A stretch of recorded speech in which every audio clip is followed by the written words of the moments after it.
She was nobody, a plus-sized waitress in a city that ate people like her for sport, invisible, indebted, and one cruel joke away from breaking completely. But the night they humiliated her in front of every person in that restaurant, the most feared man in New York stood up from his corner booth, straightened his jacket, and did something nobody in the underworld had ever seen him do. He chose her. Not his empire, not his reputation. Her. And that single choice was about to set the entire city on fire. Stay with me until the end, and drop a like and comment with the city you're watching from. I want to see exactly how far this story travels. The rain had been falling since Tuesday, and by Thursday, it had turned the Bronx into something that felt punished. Gutters ran black with street grime. The smell of wet asphalt and diesel came through every crack in every wall, and inside Enzo's trattoria on Fordham Road, the windows had fogged so thick that the neon sign outside bled red against the glass like something wounded. Clara Whitmore had been on her feet for 9 hours. She knew it was 9 hours because she'd stopped checking the clock at the 7-hour mark. That was when hope became a liability. After 7 hours, you stopped counting toward the end and started just surviving the next table, the next order, the next comment muttered just loud enough for her to hear. She carried 3 plates of ossobuco to table 11 and set them down without spilling a drop, which was its own kind of victory considering the way her lower back had been screaming since noon. "Finally," said the man at the head of the table. He didn't look at her. He was already reaching for the plate before she'd finished placing it. She said nothing. She had learned a long time ago that silence was the only answer that didn't cost her anything. Claire was 28 years old, and she had the face of someone who had been quietly apologizing her entire life.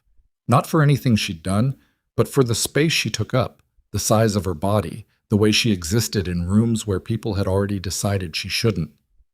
She wore her dark hair pulled back tight because Enzo had once told her loose hair looked unprofessional, and she'd never questioned it. Same as she never questioned the uniform that fit wrong in the shoulders, or the rotation schedule that always gave her the worst Friday shifts, or the fact that her tips were consistently half what the other girls made for the same work. She was not invisible because she lacked presence. She was invisible because she had spent years perfecting the disappearing act, and the world had been more than willing to cooperate. The trattoria was 3/4 full by 7:30. It was that kind of place. Not fancy enough to be exclusive, but old enough to carry the weight of reputation. The booths along the east wall had hosted city councilmen and underbosses in the same week. The bar had dark wood the color of old blood, and bottles arranged with a precision that Enzo guarded personally. The kitchen smelled permanently of garlic and cigarettes, and the cook, a man named Bertolini who had been there longer than the current ownership, communicated exclusively through grunts that Clara had learned to interpret with the accuracy of a translator. She was halfway back to the service station when she clocked the corner booth. He was already there. Damien Voss didn't announce himself. He never did. He arrived the way weather arrived. You simply looked up one moment and realized the atmosphere had changed. He was 41 years old, built with the kind of contained density that came not from vanity, but from a body that had been through things and survived them. His suits were always dark, always fitted without being theatrical, and he wore them the way other men wore armor. Not for show, but because he understood that the world judged you in the first 3 seconds, and he had stopped caring to lose that particular fight. He sat alone. He always sat alone. Clara had worked Tuesday and Thursday evenings for 2.5 years, and in 2.5 years, Damien Voss had occupied that corner booth on both nights without variation. She knew without asking. Black coffee, no sugar, brought before he asked for it. A glass of still water. The menu placed in front of him out of courtesy, even though he always ordered the same thing.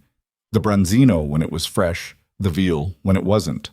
He ate without theater, paid in cash that was always exact to the last dollar, plus a tip that never varied by more than 2%, regardless of how long the night ran, and he spoke less than anyone she had ever served. But he listened.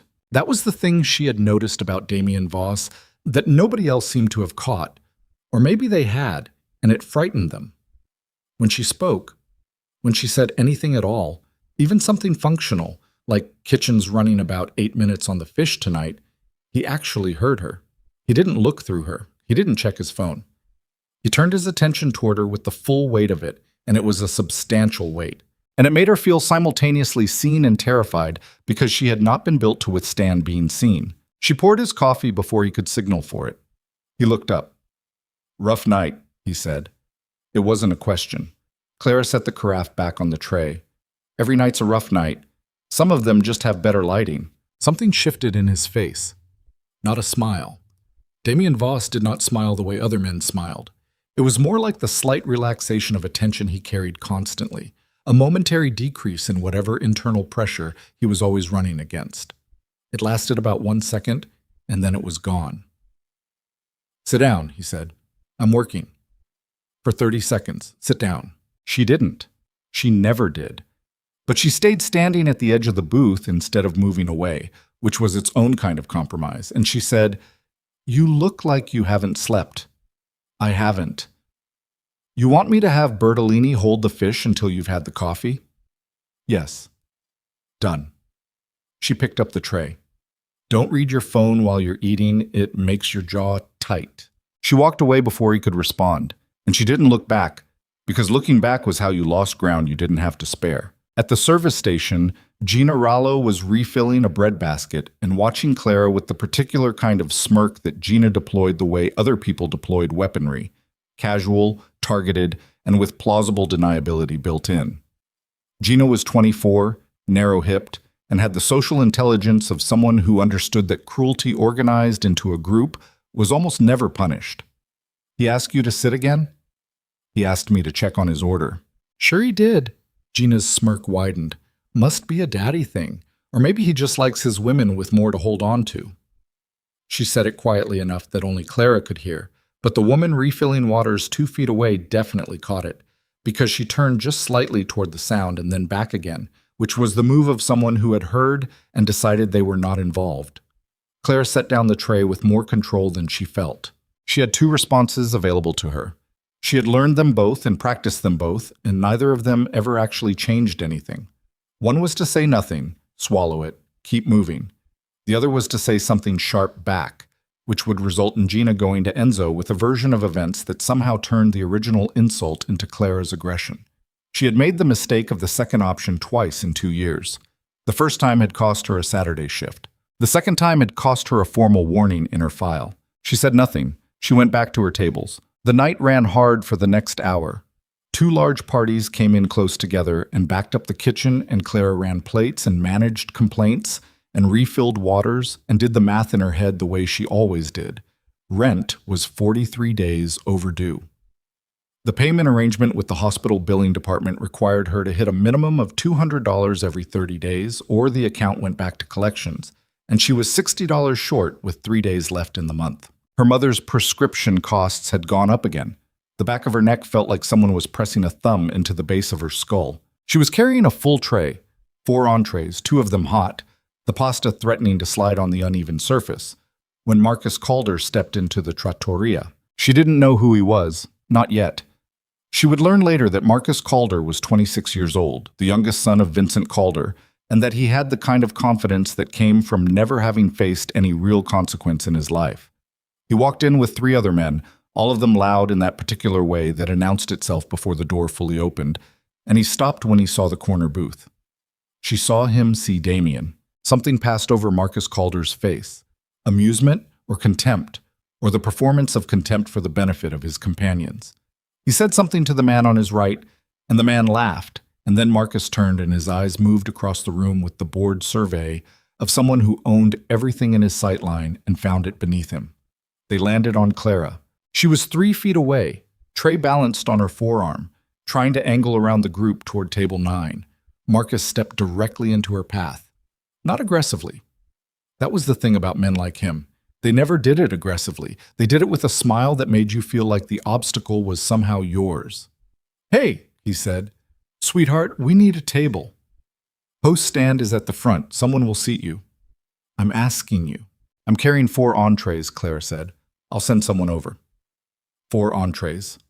Marcus looked at the tray with exaggerated concern, then at the men beside him.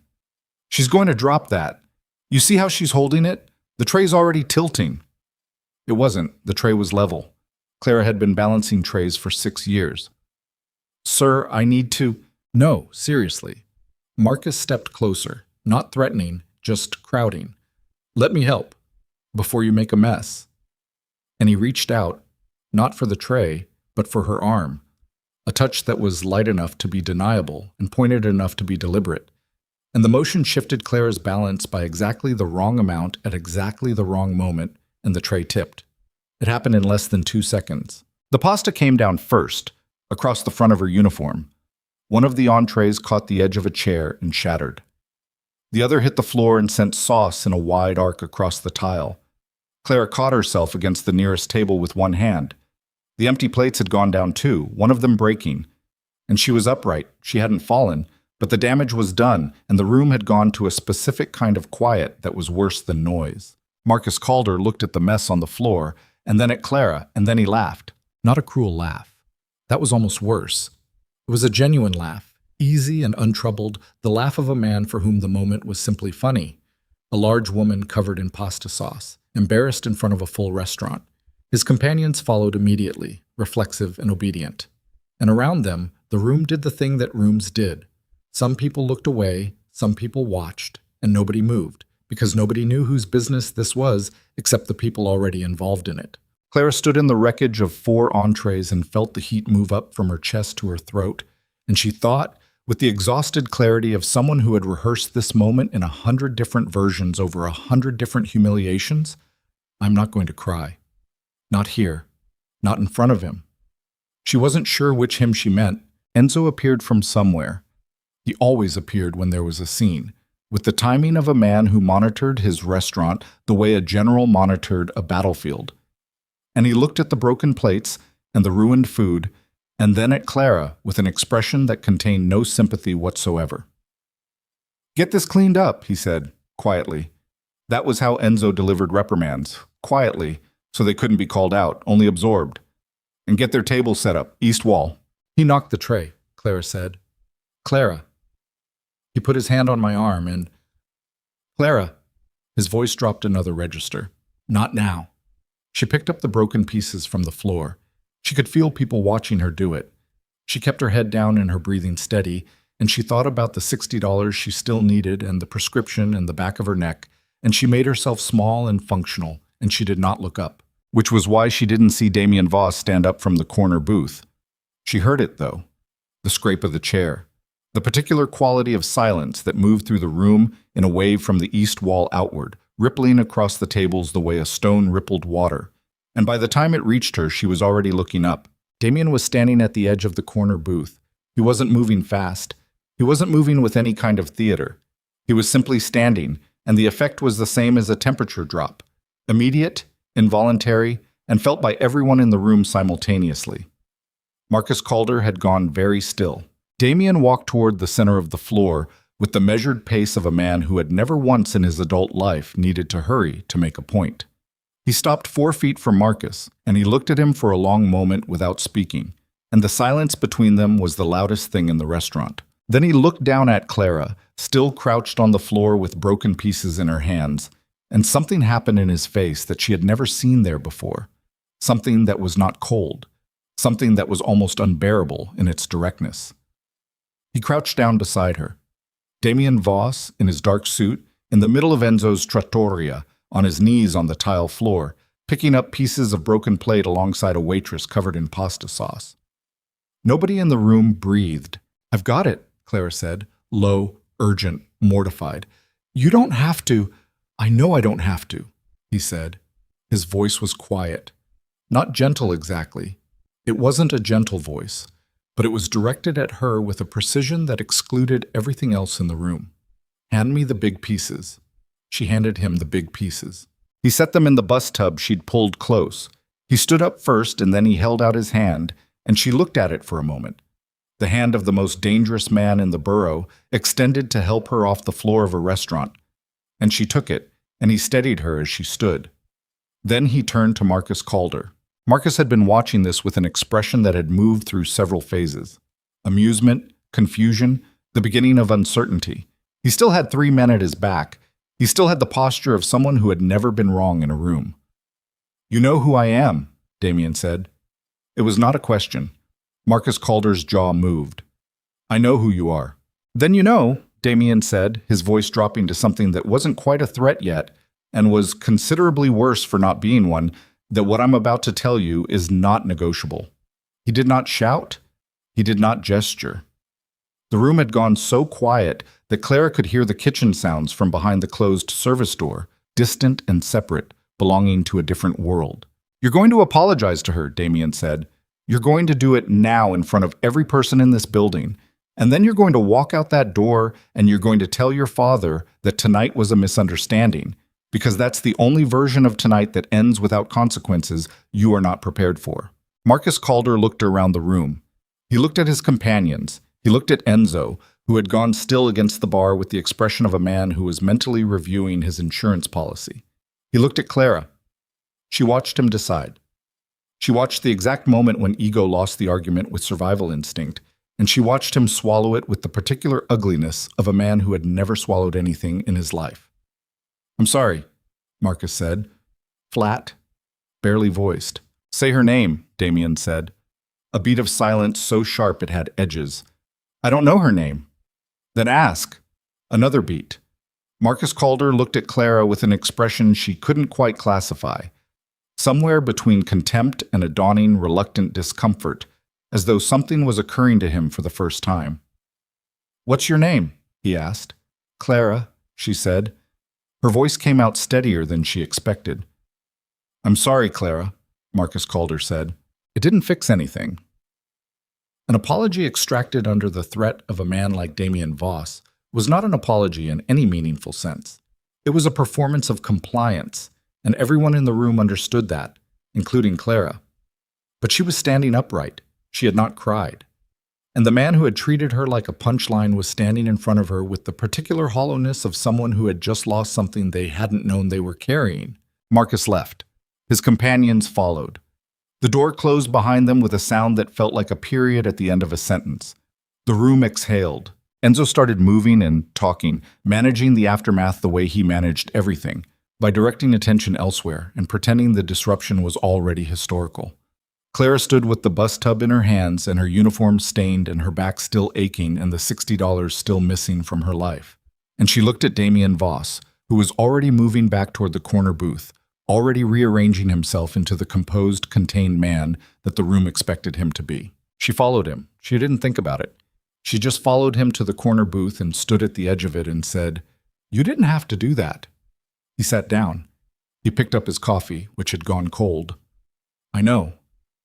It's going to make things harder for you with his family. Probably. So why, Clara? He said her name the same way she'd said it when Marcus asked, straightforward, like it was just a word and also like it was specifically hers. Go finish your shift. She stood there for another moment. She wanted to say something that had weight to it, something that matched what he'd done, but she didn't have that language available, and she understood somehow that he didn't need her to. She went back to work. She didn't know, as she moved through the rest of the evening, that Marcus Calder had pulled out his phone before he'd even reached the end of the block. She didn't know what he'd said to his father. She didn't know that by midnight the word had moved through 3 different networks, and that a man named Vincent Calder had listened to the account of his son's humiliation with the particular stillness of someone who did not yet know what to do with what he was feeling, but understood with complete certainty that something would have to be done. And she didn't know, couldn't have known, that when her shift ended at 11 and she walked out the back door into the rain, there were already 2 men across the street who did not work for Damien Voss and were not there by accident. She walked 3 blocks toward the subway before she noticed the car. It was moving too slowly. That was the thing. Not fast, not aggressive, just present in the way that cars usually weren't when you were on foot in the rain on a Thursday night with nobody around. She registered it at the edge of her attention, and then she registered it again, and the second registration was the one that moved through her spine like cold water. She stopped walking. The car stopped. The rain hammered the sidewalk around her, and somewhere behind her, a restaurant full of people had no idea she was standing on a wet corner in the Bronx with a parking lamp throwing her shadow in 4 directions and a car at the curb that was not moving, and she thought, with a clarity that was almost supernatural in its simplicity, this is because of him. This is already because of him. Her phone buzzed. An unknown number. She answered it because she was Clara Whitmore, and she had been answering calls from unknown numbers her entire life. Debt collectors, hospital billing, her mother's doctors, and the reflex was older than the fear. "Don't go to the subway," said a voice she recognized. Low, controlled, the voice of a man who did not repeat himself. "There's a black car 2 buildings north of your position. Get in it." "That's not—" She stopped, recalibrated. "How do you know where I am?" "Because I had someone watching you leave," Damien Voss said, and paused, and then said something she was not prepared for. "I made you a target tonight. That's on me. But the next 12 hours are going to determine whether this gets worse or manageable, and right now I need you somewhere I can control. Will you get in the car?" She looked at the car across the street, the one that was not moving. She looked at the car 2 buildings north. She thought about the $60, the prescription, the back of her neck. She thought about a man in a dark suit crouching on a restaurant floor picking up pieces of broken ceramic alongside her without being asked, without making it about himself, without wanting anything from the gesture except that it be done. Her thumb found the lock on her phone. "What happens?" she said, "if I say no?" The silence lasted exactly long enough to tell her that he'd already thought about this answer. "Then I have someone follow you home to make sure you get there safe, and tomorrow morning you wake up and the world looks exactly the way it did this morning, except worse." Another pause. "Or you get in the car." Clara Whitmore looked up at the rain falling through the yellow light of the parking lamp. She thought about invisible. She thought about disappearing. She thought about being the woman who never asked for anything and never got anything and made herself small enough that the world forgot she was there. She started walking toward the car 2 buildings north. She did not know, as she reached for the door handle, that the vehicle across the street had already begun moving. Slowly, deliberately, the way a threat moves when it is in no hurry because it believes it has already won. She did not know that the driver of that car had already called Vincent Calder to say that the woman was on the street, unprotected, available. She did not know that Damien Voss had already made a decision that would cost him everything he'd spent 15 years building. She opened the door and got in, and the city closed around her like a fist. The car smelled like leather and cigarette smoke that someone had tried to cover with something synthetic and failed. Clara sat in the back seat with her hands in her lap, and her uniform still stained and her hair coming loose from the pin at the back of her neck. And she watched the Bronx move past the window at a speed that felt deliberately unhurried, as though the driver understood that urgency was its own kind of information and had decided not to give any away. There were 2 men in the front. Neither of them spoke to her. Neither of them looked at her through the mirror more than once, and that single glance had been professional rather than personal, the kind of look that cataloged and moved on. She had been assessed and filed, and that was the end of their interest in her, which under different circumstances might have bothered her, and under these circumstances was the closest thing to comfort available. Her phone was in her hand. She had Damien's unknown number still on the screen. She typed, "Where are we going?" The response came back in under 10 seconds. "Somewhere safe. Don't use that number again after tonight."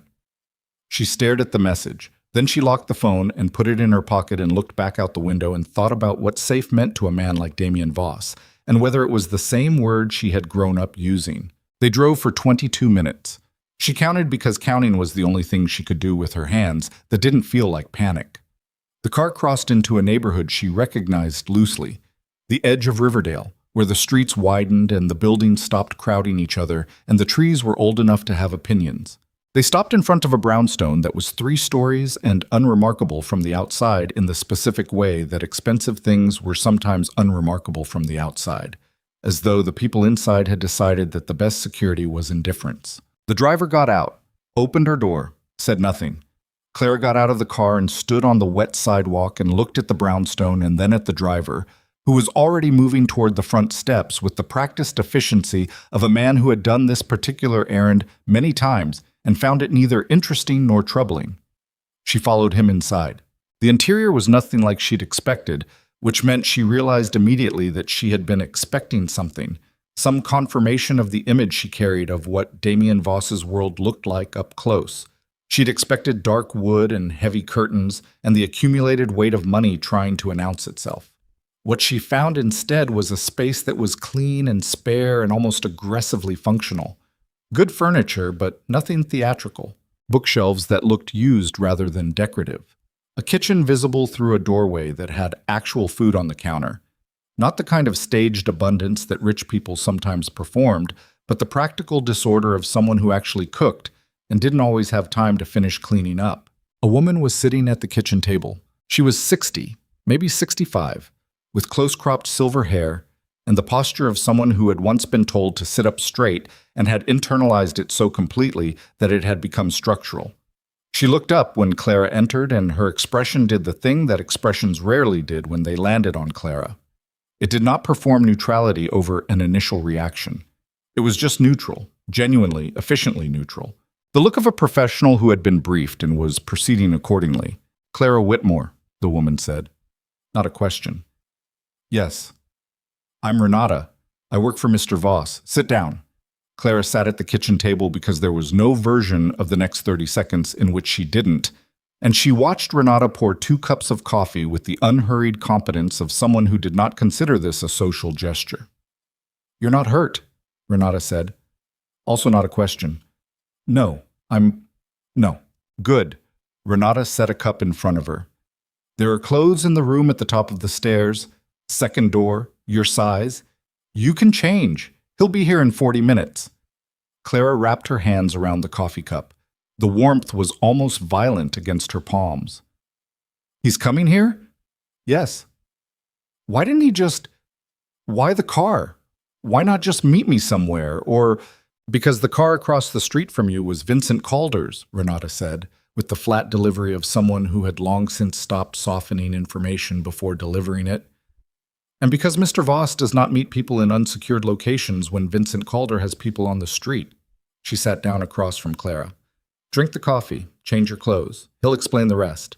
Clara drank the coffee. She went upstairs and found the second door and opened it onto a room that was small and clean and had clothes laid out on the bed with a precision that suggested Renata had done this before the car had even picked Clara up, which meant Damien had made this decision before she'd answered his call, which meant something about tonight had been anticipated in ways she didn't yet understand. The clothes fit. That was its own unsettling thing. The fact that someone had known her size and acted on that knowledge without her awareness. She stood in front of the small mirror on the back of the door, in dark jeans and a gray sweater that was soft in the way that expensive things were soft without advertising it, and she looked at her own face and tried to find something in it that explained why any of this was happening to her. She found nothing.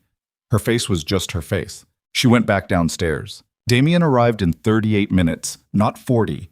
He came through the front door without knocking, which told her this was his building or close enough to his that the distinction didn't matter. He was still in the suit from the restaurant, but the jacket was gone and the sleeves were rolled to the forearm, and he had the look of a man who had spent the last 38 minutes in motion. Not frantic motion, but the relentless directed kind. The kind that didn't show in the face, but lived in the set of the shoulders and the way the eyes moved when they first entered a room, cataloging before settling. They settled on Clara. "You changed," he said. Renata suggested it. "Good." He moved into the kitchen, poured himself coffee without sitting down, drank half of it standing at the counter, set the cup down. Then he turned and looked at her and said, "I need to tell you some things. Some of them are going to be difficult to hear." Clara looked at him across the kitchen table. "I've been hearing difficult things my whole life." "Go ahead." Something crossed his face at that. She couldn't name it exactly. It wasn't pity.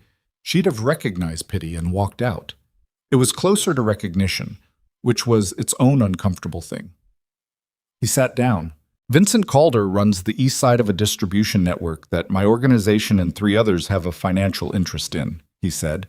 He spoke the way he always spoke, direct, without decoration, with the particular economy of someone who had learned that extra words were extra liability.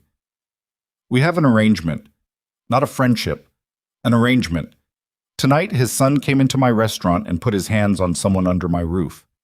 I'm not under your roof. I'm an employee of Enzo's. You're under my roof when you're in a room where I'm sitting," Damien said. Not arrogant, just factual, in the way that geography was factual.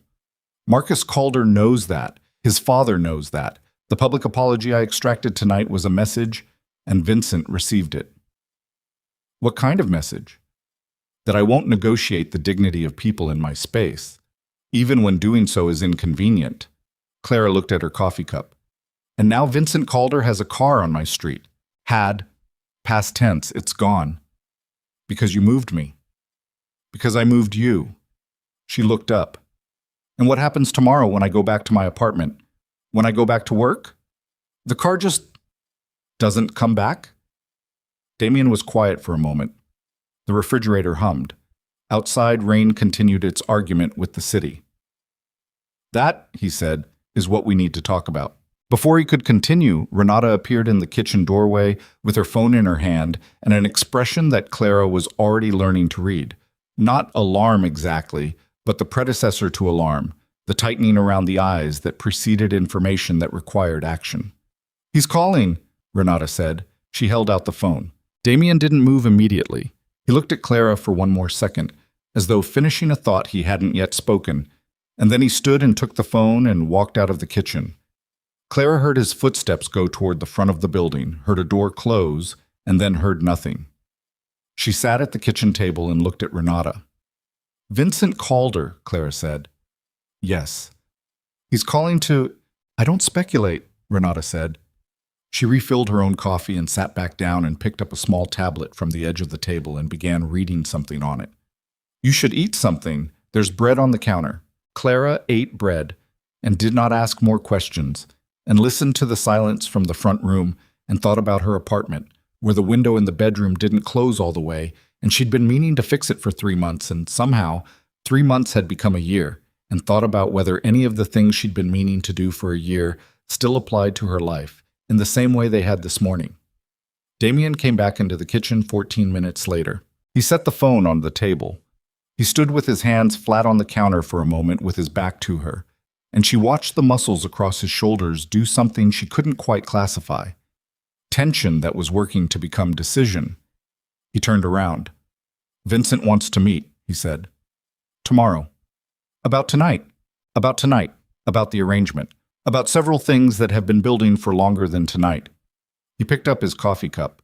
It was empty. He set it back down without going for the pot. He's going to want something from me in exchange for letting tonight become the end of it. What kind of something? I don't know yet. That's what concerns me. Clara looked at him carefully. She had the feeling of watching a man do math in real time.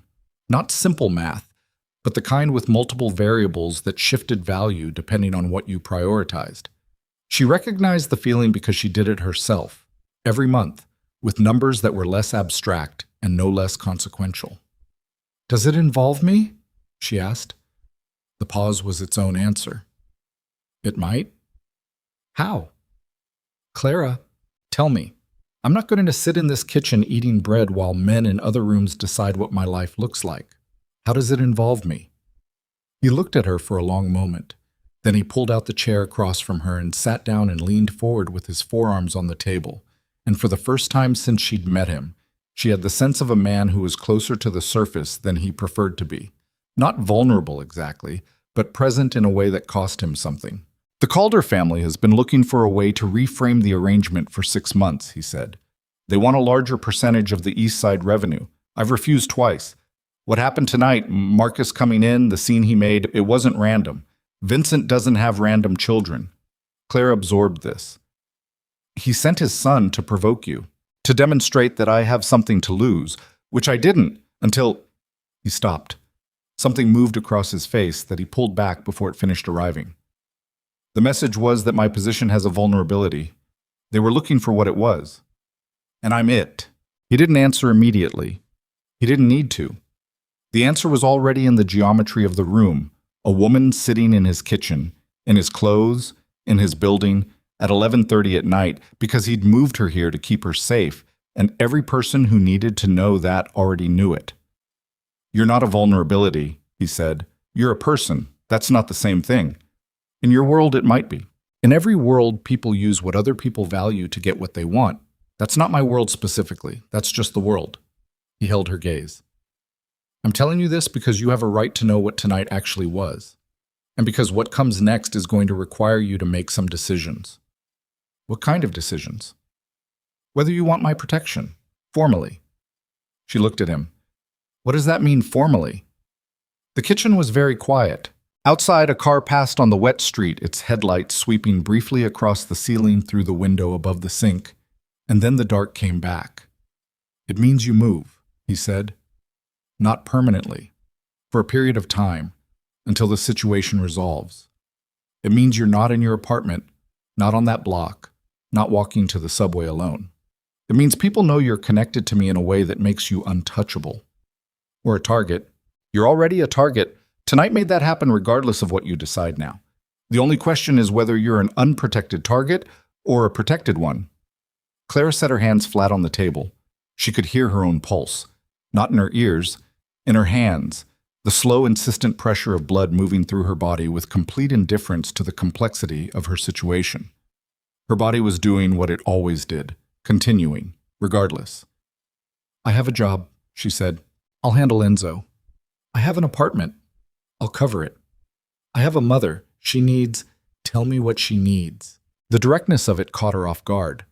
She had been waiting for the part where the offer narrowed, where the conditions appeared, where what was being given turned out to be balanced by what was being taken. She had grown up in a world where help always had a mechanism, visible or not, and the mechanism was always eventually revealed, and it always cost more than the help was worth. She looked at him. "Why?" she said. He didn't pretend not to understand the question. "Because I made you a target, and because—" He stopped. The pause was different from his other pauses. Shorter, but denser. "Because you talked to me like a person for 2 years when everyone else in that restaurant talked to me like something to be managed or feared. And I didn't do anything about it then because it wasn't my place. But tonight it became my place." It was the longest thing she had ever heard him say about himself. She didn't know what to do with it. She filed it somewhere she could examine it later and said, "1 month. I'll do 1 month. After that, I reassess. That's reasonable. And I want to know what happens at the meeting with Vincent Calder. Within what I'm able to tell you. That's not good enough. That's what I'm able to offer." She held his gaze for another 3 seconds. Then she nodded. She went to bed in the small, clean room upstairs and lay on her back with her eyes on the ceiling and listened to the building settle around her and thought about a life that had, in the space of one Thursday evening, become something she didn't recognize, and tried to decide whether that was better or worse than the life she'd been living before, which she had also not entirely recognized, but had at least had time to develop a working relationship with. She slept eventually in the fitful, disconnected way of someone whose body had decided that rest was non-negotiable, regardless of what the mind was doing. She woke once at 3:30 to the sound of voices below. Damien and Renata, she thought, though she couldn't make out words, and then fell back under before she could listen long enough to be frightened by what she didn't catch. In the morning, Renata made eggs and said very little, and the sun was out for the first time in 4 days, which Clara thought should have felt like something and mostly just felt like information. Damien was already gone. He came back at noon. He came through the front door with the same compressed energy as the night before, but tighter, closer to the surface, and Renata looked up from the tablet and looked at him and said simply, "How bad?" "Manageable," he said. Then he looked at Clara, who was sitting in the living room with a book she'd taken from the shelf and not been reading, and he said, "Come in here," and went into the kitchen. She followed. He stood at the counter. He did not sit down this time.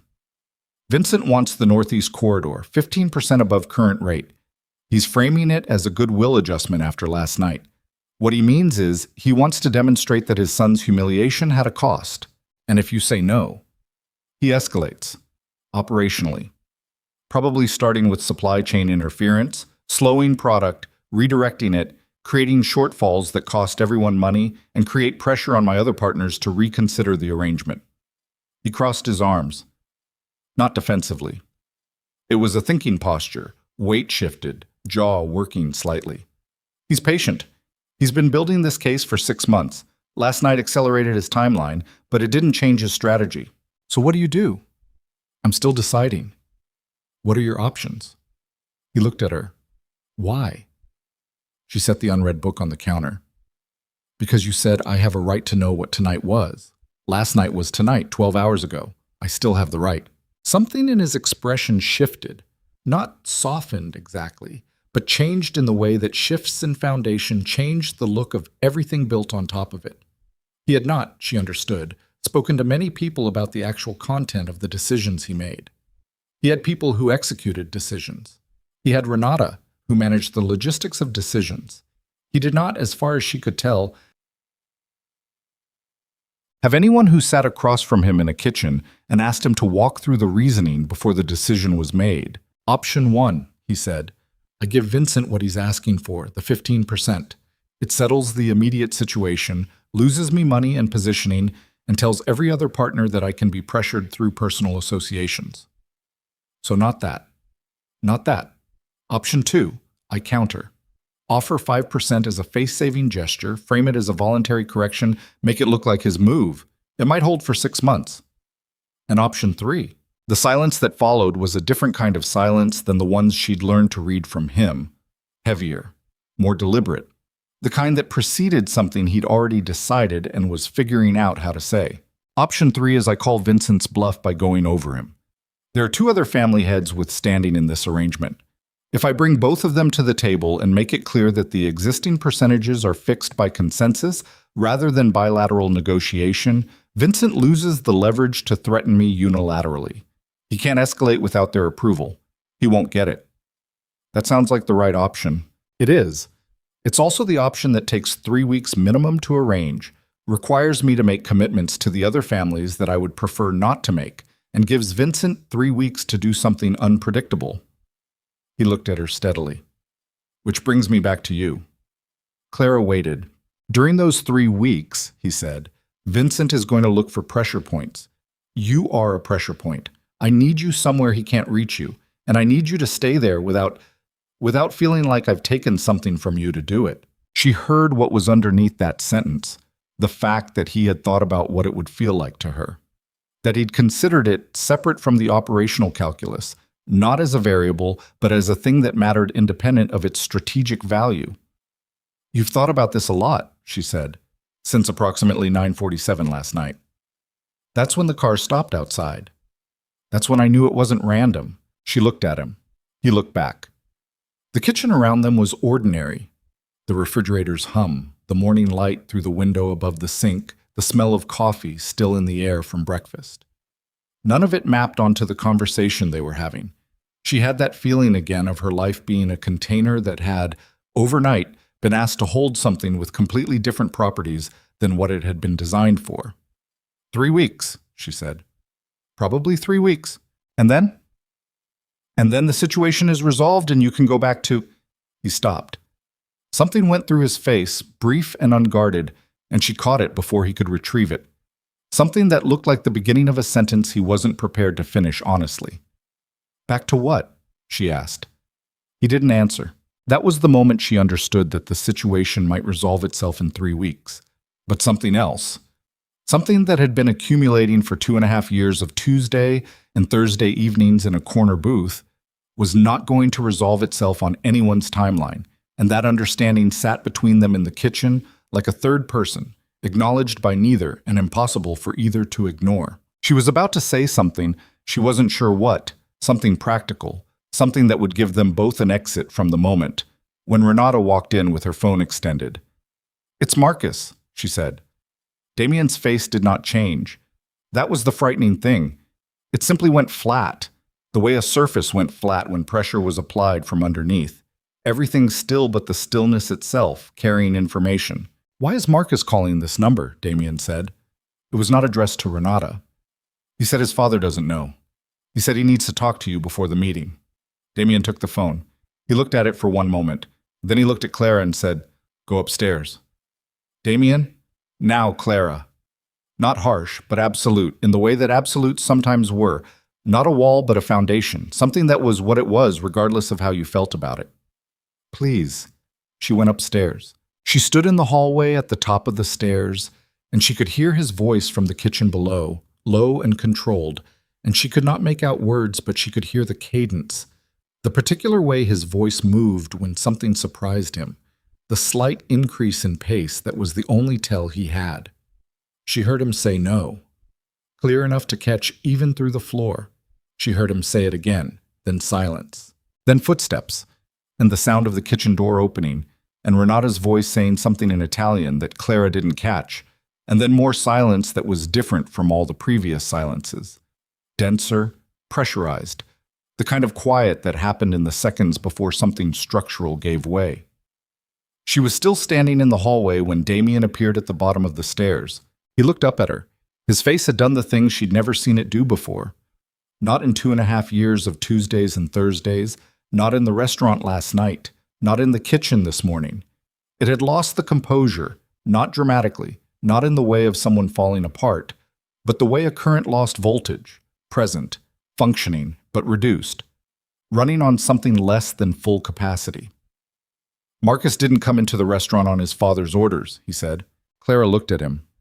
He came because someone inside my organization told him I was there, told him the night and the time and who I'd be watching. He paused.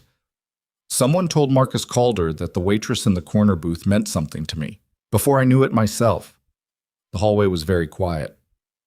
That means, Clara said, and her voice was steadier than she had any right to expect it to be, that whoever told him is still inside, Damien said. Yes. He stood at the bottom of the stairs, and she stood at the top, and between them was the weight of everything that sentence meant. That the danger was not outside the building, not across the street, not in a car driving through the Bronx. It was somewhere closer. It was something already trusted. It was a wound already inside the body, quiet and hidden, and no one yet knew whose hands had made it. He came up the stairs. Not fast. Damien Voss did not do things fast when fast would look like panic, but with a deliberateness that was its own kind of urgency.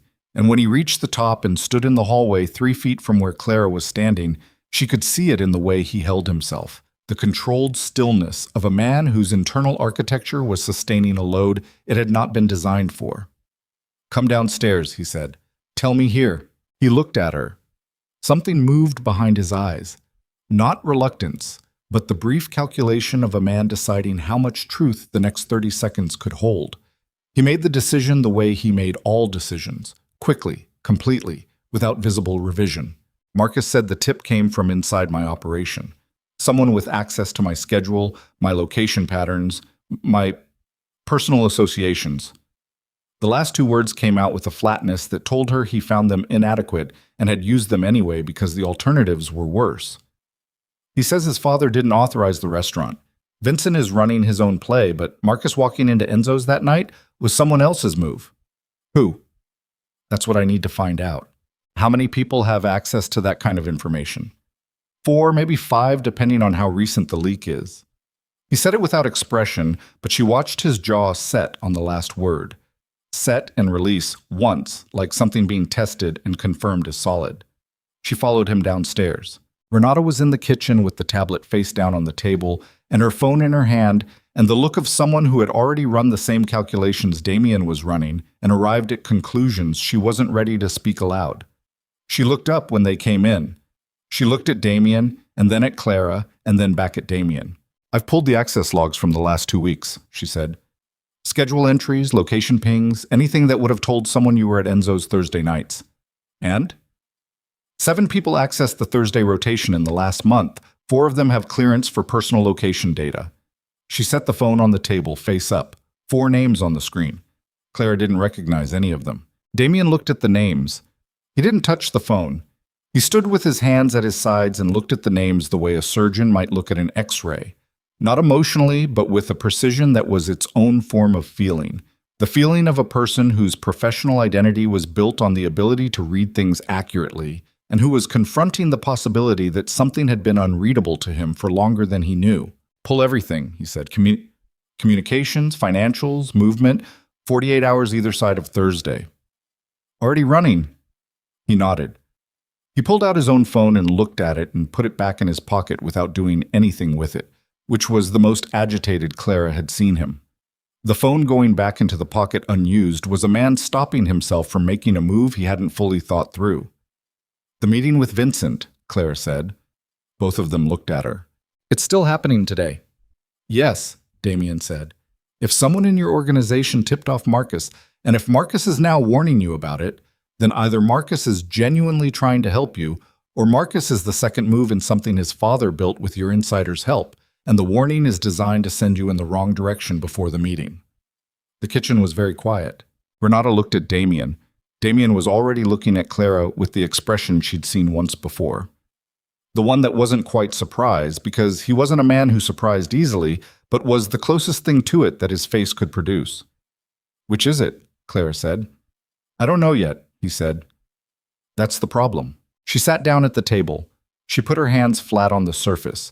Her own tell, she realized, the physical act of grounding herself when the ground felt unreliable. And she said, "What time is the meeting?" 2:00. She looked at the clock on the microwave. It was 10:47. "Then you have 3 hours to decide which version of Marcus you're dealing with, and you can't do that from here." She looked at Renata. "Can you cross-reference the 4 names with any financial connection to the Calder family? Anything. Family members, shared business interests, properties?" Renata did not look at Damien for permission. She picked up the tablet. "Give me 20 minutes. "Do it in 15, Damien said. He sat down across from Clara. He sat the way he always sat, with the weight of himself fully committed to the chair, nothing provisional about his posture. But there was something different in it today that she placed after a moment. He was tired. Not sleepy. Tired in the deeper register, the kind that sleep didn't fix because it wasn't built from sleep deprivation, but from years of sustained vigilance, of trusting carefully and being careful about what you trusted and doing the mathematics of loyalty every single day, and knowing that the mathematics was always eventually wrong about someone. "You've done this before," Clara said. Had someone turn? "Yes." He was quiet for a moment. "Once, 12 years ago, a man named Sutter, who'd been with my father before me." He said it without effect, the way people said things they had worked very hard to file correctly. He was passing information to a competitor for 8 months before we found out. We didn't find out because we caught him. We found out because the competitor made a move using information that only Sutter could have provided. And the move cost 3 people their livelihoods, and 1 person considerably more than that. Clara heard what was in the space around the last phrase. She didn't ask him to fill it. "After that," he said, "I restructured everything, compartmentalized the information access, built in verification layers, made it so that no single person had enough pieces to do real damage without being traceable." He looked at his hands on the table. "Someone found a way through it anyway, which means they've been patient and smart and present long enough to understand the system, which narrows it." "Yes." "Someone who's been with you long enough to learn the compartments." "Yes." He looked up. She looked back at him. The kitchen light was ordinary and flat, and it made him look older than he did in the restaurant, where the lighting was warm and strategic. Here he looked like what he actually was. A man in his 40s who had been carrying something very heavy for a very long time and had recently been informed that something he'd relied on to help distribute the weight had been quietly working against him. Renata came back into the kitchen in 11 minutes, not 15 or 20. She set the tablet on the table between them, and her face had done the thing it didn't usually do. It had acquired an expression, a specific one, the expression of someone who has found what they were looking for and wishes they hadn't. "Caruso," she said. Damien went very still. Renata put her finger on the tablet. "Leo Caruso's daughter, married name DiPietro. She owns 40% of a property management company in Pelham.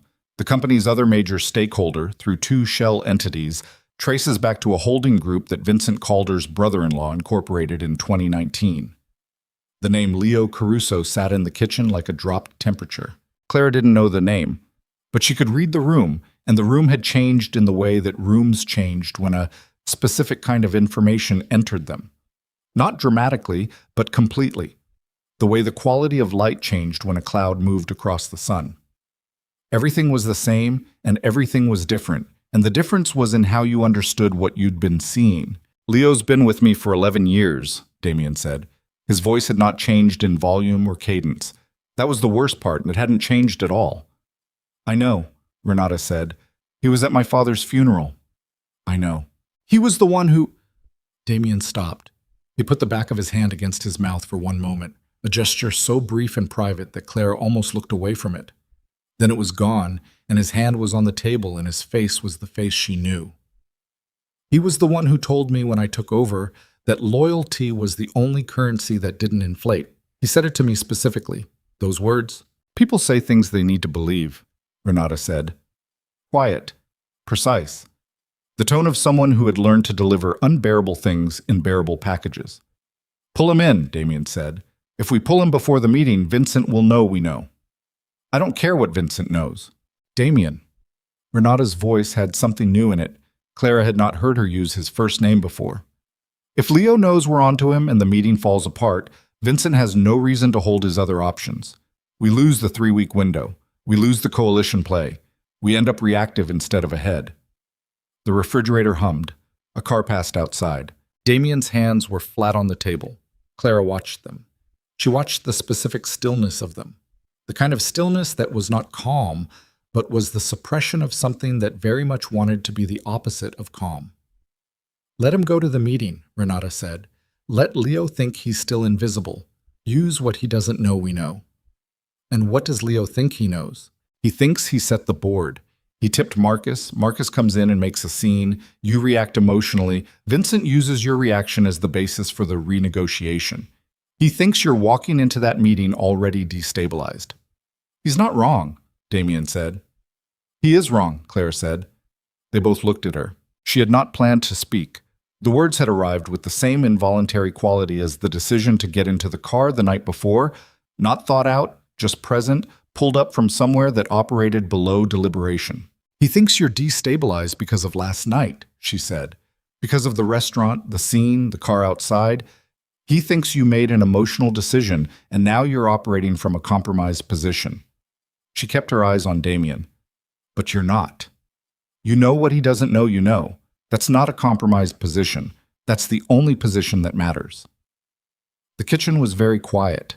Damien looked at her for a long moment. Then he looked at Renata.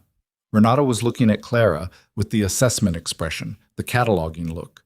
But this time something had been added to it that hadn't been there before. Not warmth exactly. Renata did not appear to operate in warmth, but a recalibration of some kind. "Set up the meeting," Damien said. "Don't touch Leo. Don't touch anything that might tell him we've moved." Renata nodded and left the kitchen. Damien stayed at the table. He was looking at the tablet but not reading it, she could tell. His eyes were too still, focused on a fixed point that had nothing to do with what was on the screen. She recognized that kind of looking. She did it herself, in the bathroom mirror some mornings before work, staring at a point just past her own reflection, building the necessary architecture to get through whatever the day required. "Leo has a son," Damien said. Not to her exactly, just to the air in front of him. 19 years old, I paid for 2 years of his community college. Clara said nothing. "I don't say that for credit," he said. "I say it because it means the decision Leo made wasn't made in a vacuum. He has people, he has reasons, and whatever those reasons are, they were strong enough to override 11 years. He paused. "I find I want to know what they were, before anything else." "Why?" He looked at her. "Because if I don't understand it, I'll just repeat the conditions that produced it." She held his gaze. He was, she thought, one of the most genuinely isolated people she had ever been in a room with. And she had been in rooms with a great many isolated people because isolation was something she recognized from the inside and could therefore identify in others with a precision that people without that particular experience often lacked. "Go to the meeting," she said. "Do what you need to do. I'll be here." "You don't have to—" "I know I don't have to," she said, giving him his own words back with a deliberateness that was not unkind. "Go." He went. The brownstone was very quiet after he left. Renata moved through it with the focused efficiency of someone running a command operation from a kitchen table, which was essentially what she was doing. 3 phones, the tablet, a legal pad that was filling with notes, and a cramped, precise script that Clara couldn't read from across the room. Clara stayed out of her way and found a chair near the window in the front room and watched the street and tried to make her mind do something useful. It didn't. Her mind kept returning to the restaurant, to the moment the tray tipped, to the way the room had gone quiet, and the way Damien had stood up from the corner booth with that particular unhurried gravity, and she found herself examining the sequence of events with the unsettled feeling of someone who has just learned that a thing they witnessed was not what they thought it was. Not simpler than what they thought, but more layered, involving machinery that had been running long before the visible moment. Someone inside Damien's operation had told Marcus Calder to go to that restaurant, had told him when to go. had told him, apparently, that there was a waitress in the corner booth who meant something to the man who sat across from her twice a week. She turned that over. Meant something. Past tense, according to Damien. Before I knew it myself, he had said, standing at the bottom of the stairs. She hadn't flagged the tense at the time. She flagged it now, sitting in a chair by the window with the October sun moving across the floor in the slow way that sun moved when you had nothing to do but watch it. And she turned the phrase over until it was worn smooth and still didn't yield anything simple. Renata appeared in the doorway at 12:40. I'm going to the meeting location to set up sight lines. You'll stay here. The door locks from the inside. Don't open it for anyone except Damien or me. You have my number. She paused. Do you have questions? Will he be safe at the meeting? Renata considered this with the seriousness it deserved. He'll have 2 people outside. Vincent will have his own. It's a neutral location. We chose it jointly, which means neither side can use it as a trap without destroying whatever goodwill they're pretending to negotiate in. Another pause. He's done this before. Does that make it safe? It makes it less dangerous than the alternative. She moved toward the front door. There's food in the refrigerator. Don't call him during the meeting. She left. Clara sat in the empty brownstone and listened to it be empty. It was a specific kind of quiet. The quiet of a place built for more activity than it currently held, like a theater between performances. She ate something from the refrigerator, standing up at the counter without tasting it, and then she went back to the chair by the window and she waited. The meeting was supposed to take an hour. At 3:15, Damien was not back. At 3:40, she called Renata. It rang 4 times and went to voicemail, and she hung up without leaving a message and sat with the phone in her hand and did not, through an act of will that cost her something real, let herself fill the silence with the worst versions of what it might mean. At 4:03, the front door opened. She was on her feet before she'd made the decision to stand. Damien came through the door, and he was whole, upright, moving under his own direction, no visible damage. But the quality of his movement had changed. The compression she had learned to read in him, the contained forward momentum, was gone. What replaced it was something she didn't have a word for, not in the vocabulary of how she'd understood him until now. He moved like a man who had been handed something he hadn't expected to have to carry and was still working out the weight distribution. He saw her standing in the middle of the room, and he stopped. Tell me, she said. He came in. He sat on the arm of the chair by the window. Not in it, on the arm, like a man who couldn't fully commit to the posture of rest. He put his forearms on his knees and his hands loose between them, and he looked at the floor for a moment. Vincent didn't come, he said. She waited. He sent his lawyer in a letter. Damien's voice was flat in the specific way of someone reading from an internal document they had already memorized. The letter outlines his position on the Northeast Corridor renegotiation. It's no longer 15%. He wants full operational control of the Northeast distribution by the end of the month. Not a percentage, control. Clara sat down on the coffee table across from him. That's completely different from, it's a different demand, yes. He escalated overnight. Why? Damien looked up. His eyes were steady, but there was something behind them that hadn't been there this morning. Something that had been delivered to him in a room that afternoon and that he was now carrying back into this house, whether he wanted to or not. Because he knows about Leo, he said. The room went very still. Vincent's lawyer delivered a second document, a financial audit, detailed, current, and accurate, of 3 of my Northeast accounts. Information that would require access to internal records that only Leo handles. He paused. Leo didn't just tip off Marcus. He's been feeding Vincent operational data for months. The accounts, the contacts, the supply structure. Vincent doesn't want a percentage of my Northeast operation. He wants it because he already knows everything about it, and he's confident he can absorb it cleanly. Clara heard her own breathing. He played the restaurant as the opening move, Damien said. Not to destabilize me emotionally, to give himself a documented grievance, his son, publicly humiliated, so that when he made the move on the Northeast, it looked like fair recompense to the other family heads, a man defending his son's honor, not a hostile acquisition. He looked at his hands. It's elegant. I would have done the same thing. That's not a comfort. No, it's not. She looked at him. She needed to ask the next question, and she was aware asking it that the answer had the potential to change the geometry of everything she thought she understood about the situation she was in. "The coalition play," she said. The other two family heads. "Can you still make the case?" Something crossed his face. Something she hadn't seen yet and would remember for a long time after. A flash of something unguarded, and then the reassertion of control. And in the half-second between those two things, she saw it. He already knew the answer, and the answer was not good. "Vincent met with them this morning," Damien said, "before the 2 o'clock. He used the financial information Leo provided to make the case that my Northeast operation was already structurally compromised, that absorbing it was the cleanest resolution for everyone's interests." Another pause. "One of them is non-committal. The other has already indicated support for Vincent's position." Clara sat on the coffee table in the afternoon light in a brownstone in Riverdale and understood, with the slow clarity of someone watching a structure fail, that the plan, the 3-week window, the coalition, the controlled resolution, was gone. Not delayed. Gone. Dismantled from the inside by someone who had been trusted with the tools to dismantle it and had spent months sharpening them in secret. "What do you have left?" she said. It was not a soft question. She didn't ask it softly. She asked it the way she had learned to ask the hospital billing department about her account. Directly, without flinching, because flinching cost you time and time cost you options. Damien looked at her for a long moment. "I have 12 hours before Vincent files the formal claim with the other families," he said. "After that, it becomes a consensus process, and I'm on defense. If I'm going to do anything, it has to happen before midnight." "What can you do in 12 hours? "I can go to Leo." Clara looked at him. "To do what?"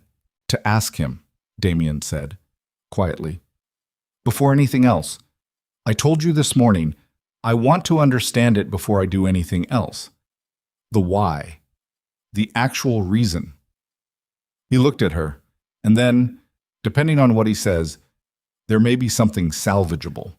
If Leo is willing to recant, to provide a counter-account to the other families of what Vincent asked him to do and why. If Leo becomes a witness instead of a weapon, the financial documents become evidence of Vincent's manipulation rather than evidence of my vulnerability. Will Leo do that? I don't know. What happens if he won't? Damien was quiet for a moment. The October light had moved across the floor and now lay against the base of the far wall, thin and reddening. "Then I lose the Northeast," he said, "and I spend the next 6 months rebuilding from a position that everyone in this city will know was compromised. And Vincent Calder will have demonstrated to every person watching that the way to take something from Damien Voss is to find the person he trusts most and use them quietly until the time is right." Clara stood up. She walked to the window and looked out at the street. The ordinary street. Cars, a woman walking a dog, the sun doing what the sun did without consulting anyone about timing. She stood there for a moment with her back to him, and she thought about what she was going to say before she said it, which was something she did not always have the luxury of. Then she turned around. "I want to come with you," she said. "Absolutely not." "Damien." "Clara." He was on his feet. "Leo is not a safe person to be in a room with right now. Whatever his reasons were, whatever he tells me tonight, the fact of what he did makes him someone who is capable of more than I thought he was. I am not—" He stopped, his jaw set. "I am not taking you into that room. You said I had a right to know what was happening. You know what's happening. I know the information. I don't know if you're going to be okay." She said it without flinching, looking at him across the room with the particular directness of someone who has had enough practice saying difficult, true things that the difficulty is no longer the obstacle. "Those are different things." He looked at her. She looked back. The room held them both in the late afternoon light, and neither of them moved, and the thing that had been sitting between them in the kitchen that morning, the unnamed third presence, the accumulation of 2.5 years and one impossible Thursday night, was fully in the room now, not hovering at the edges, and they both knew it, and neither of them had the available capacity to deal with it alongside everything else, which was perhaps why neither of them looked away. "Stay here," he said finally. "I'll call you when I have him." "You'll call me?" "Yes." "Before you make any decisions." A pause. "Yes." "Damien." She said his name the way she said everything, directly, without inflation. If Leo won't cooperate, if you lose the Northeast, if tonight ends the way it might end, is there something else? Underneath all of it, is there something that doesn't get taken? He was quiet for a long time, long enough that she thought he might not answer. There's this building, he said, and there's Renata. And there are maybe 3 other people in this city whose judgment I still trust. He looked at her. And there's whoever you are to me, which I don't have the right language for yet, and which is an extremely inconvenient thing to be discovering right now. She held that. It sat in her chest with the specific weight of something true. Go, she said. Find Leo. He went. She stood at the window and watched his car pull away from the curb, and then she stood there, after it was gone, watching the empty space where it had been. And she was still standing there 20 minutes later when her phone rang, and the number on the screen was one she didn't recognize. And the voice that came through when she answered was not Damien and not Renata. And it said only 4 words before the line went dead, 4 words in a voice that was low and male and completely without effect, the voice of someone delivering a message they had been paid to deliver and had no personal investment in. The 4 words were, "We already have him." 4 words, and then silence, and then the dial tone, which was somehow worse than the words. Clara stood at the window with the phone against her ear, and the dial tone running through her like a current, and she did not move for 3 full seconds, which was how long it took for her body to process what her mind had already understood. Someone had taken Damien, and the only people who knew he was going to Leo tonight were the people in this building, and Renata was not back yet, and she was alone. She called Renata. 1 ring, 2. Then, I'm 10 minutes out. What? Someone called me. Unknown number. They said we already have him. 4 words. Line went dead.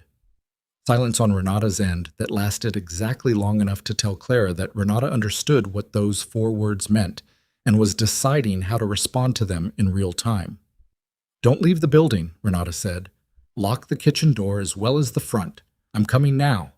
Renata, don't leave the building, Clara. The line went dead. Clara locked both doors. She stood in the kitchen with her back against the counter and her hands pressed flat on the tile behind her, and she breathed, deliberately, through her nose, the way she'd learned to breathe on the worst nights of the worst months, when the bills were stacked on the kitchen table and her mother was in the next room, and there was no version of the math that worked, and breathing was the only thing that was entirely within her control. She thought about the 4 words, the voice that had said them, male, low, no regional accent she could place, no urgency, no threat beyond the information itself. The voice of someone who wanted her to know, not someone who wanted to frighten her. Which meant the call was not random, which meant the caller had her number and a reason to use it and had made a calculation that she should know. She thought about Marcus.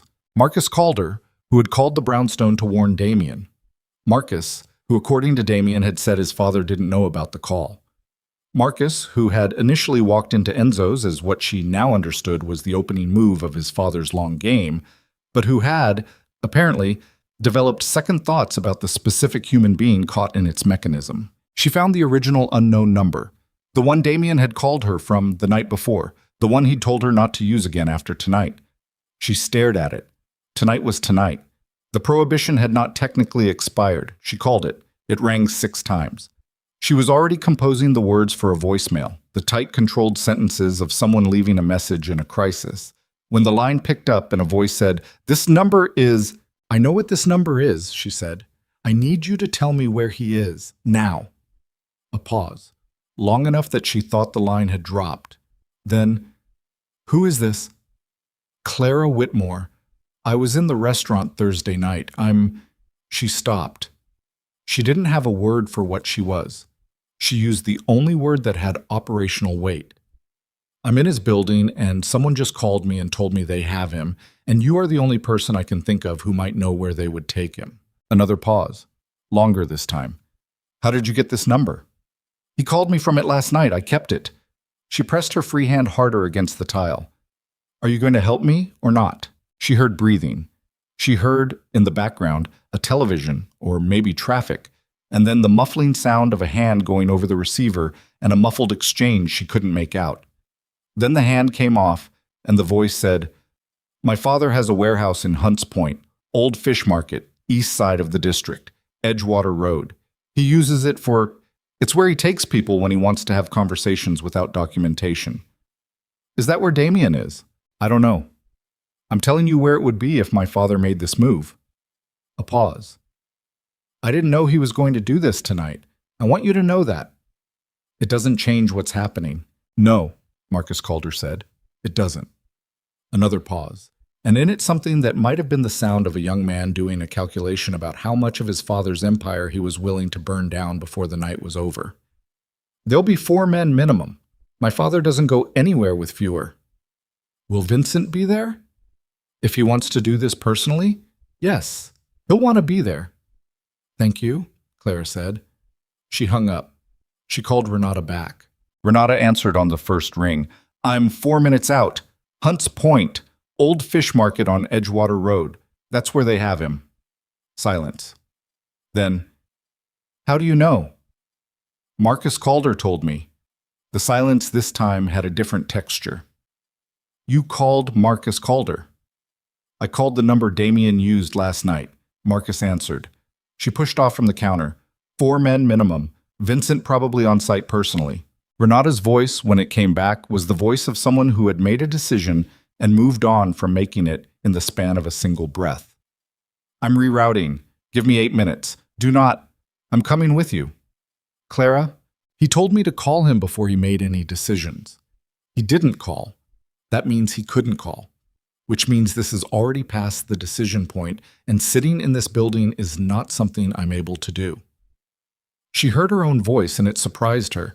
Not the words, but the quality of them, the absence of the apologetic undercurrent she'd spent years threading through everything she said as a kind of preemptive tax on her own presence. The undertow was gone. What was underneath it was just her making a statement of fact. I'm coming. Where do I meet you? 8 seconds of silence. Front steps, Renata said. 3 minutes. Renata's car was a dark sedan that looked like nothing and moved like something, and she drove with both hands on the wheel and her eyes forward and the contained focus of a woman for whom this was not the first time she had driven toward a situation that most people would have been driving away from. She handed Clara a phone, not her own, a second one, pulled from the glove compartment. If we're separated, this has one number in it. You call it and say the word stable and someone will come to your location. Stable, Clara repeated. Don't use it unless we're separated. If you use it unnecessarily, it compromises the contact. Clara held the phone. How many people can we get to Hunts Point in the next 2? Already moving. Renata changed lanes with a precision that suggested she was counting seconds. They'll be on site before us, establishing sight lines. 4 men, Marcus said. I heard you the first time. They crossed the bridge in silence. The city moved past the windows in the particular way it moved at night when you were traveling through it toward something instead of away. The lights had weight, the streets had direction, and everything peripheral fell away until the windshield and what it framed was the only geography that existed. Hunts Point at night was its own kind of landscape, industrial and indifferent, the streets wide and poorly lit, the buildings blocky and purposeful. The fish market district had its own smell even at this hour, something salt and cold that had seeped into the concrete over decades and become structural. Renata cut the headlights 2 blocks out and rolled the last stretch with only the city's ambient light and the orange sodium glow of the distant highway. She stopped the car in the shadow of a loading dock. The building is half a block east, she said. Single entry on the north face, loading bay on the south, but it'll be chained. She looked at Clara.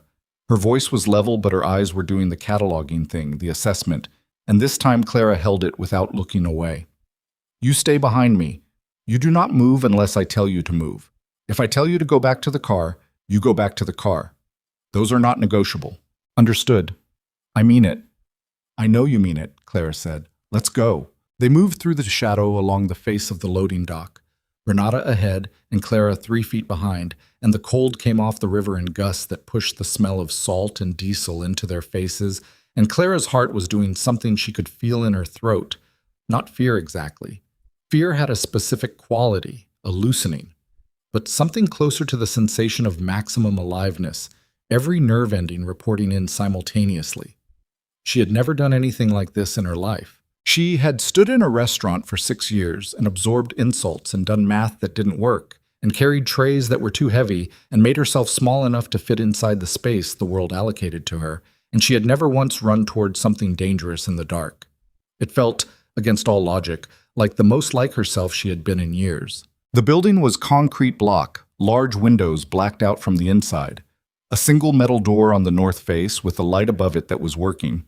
2 men outside the door, standing in the particular way of men who were being paid to stand somewhere and had been doing it long enough to be bored, but not long enough to be careless. Renata stopped at the corner of the adjacent building. She pressed her back against the wall, and Clara did the same, and Renata held up 2 fingers and pointed toward the door, and then held up 2 more fingers and pointed toward the south, and Clara understood, 2 visible, 2 elsewhere. She felt Renata's hand close briefly on her forearm. Stay. Then Renata was on her phone, thumb moving, and 30 seconds later the 2 men by the door looked at something on the south side of the building. A sound or a light, something that required both of them to turn.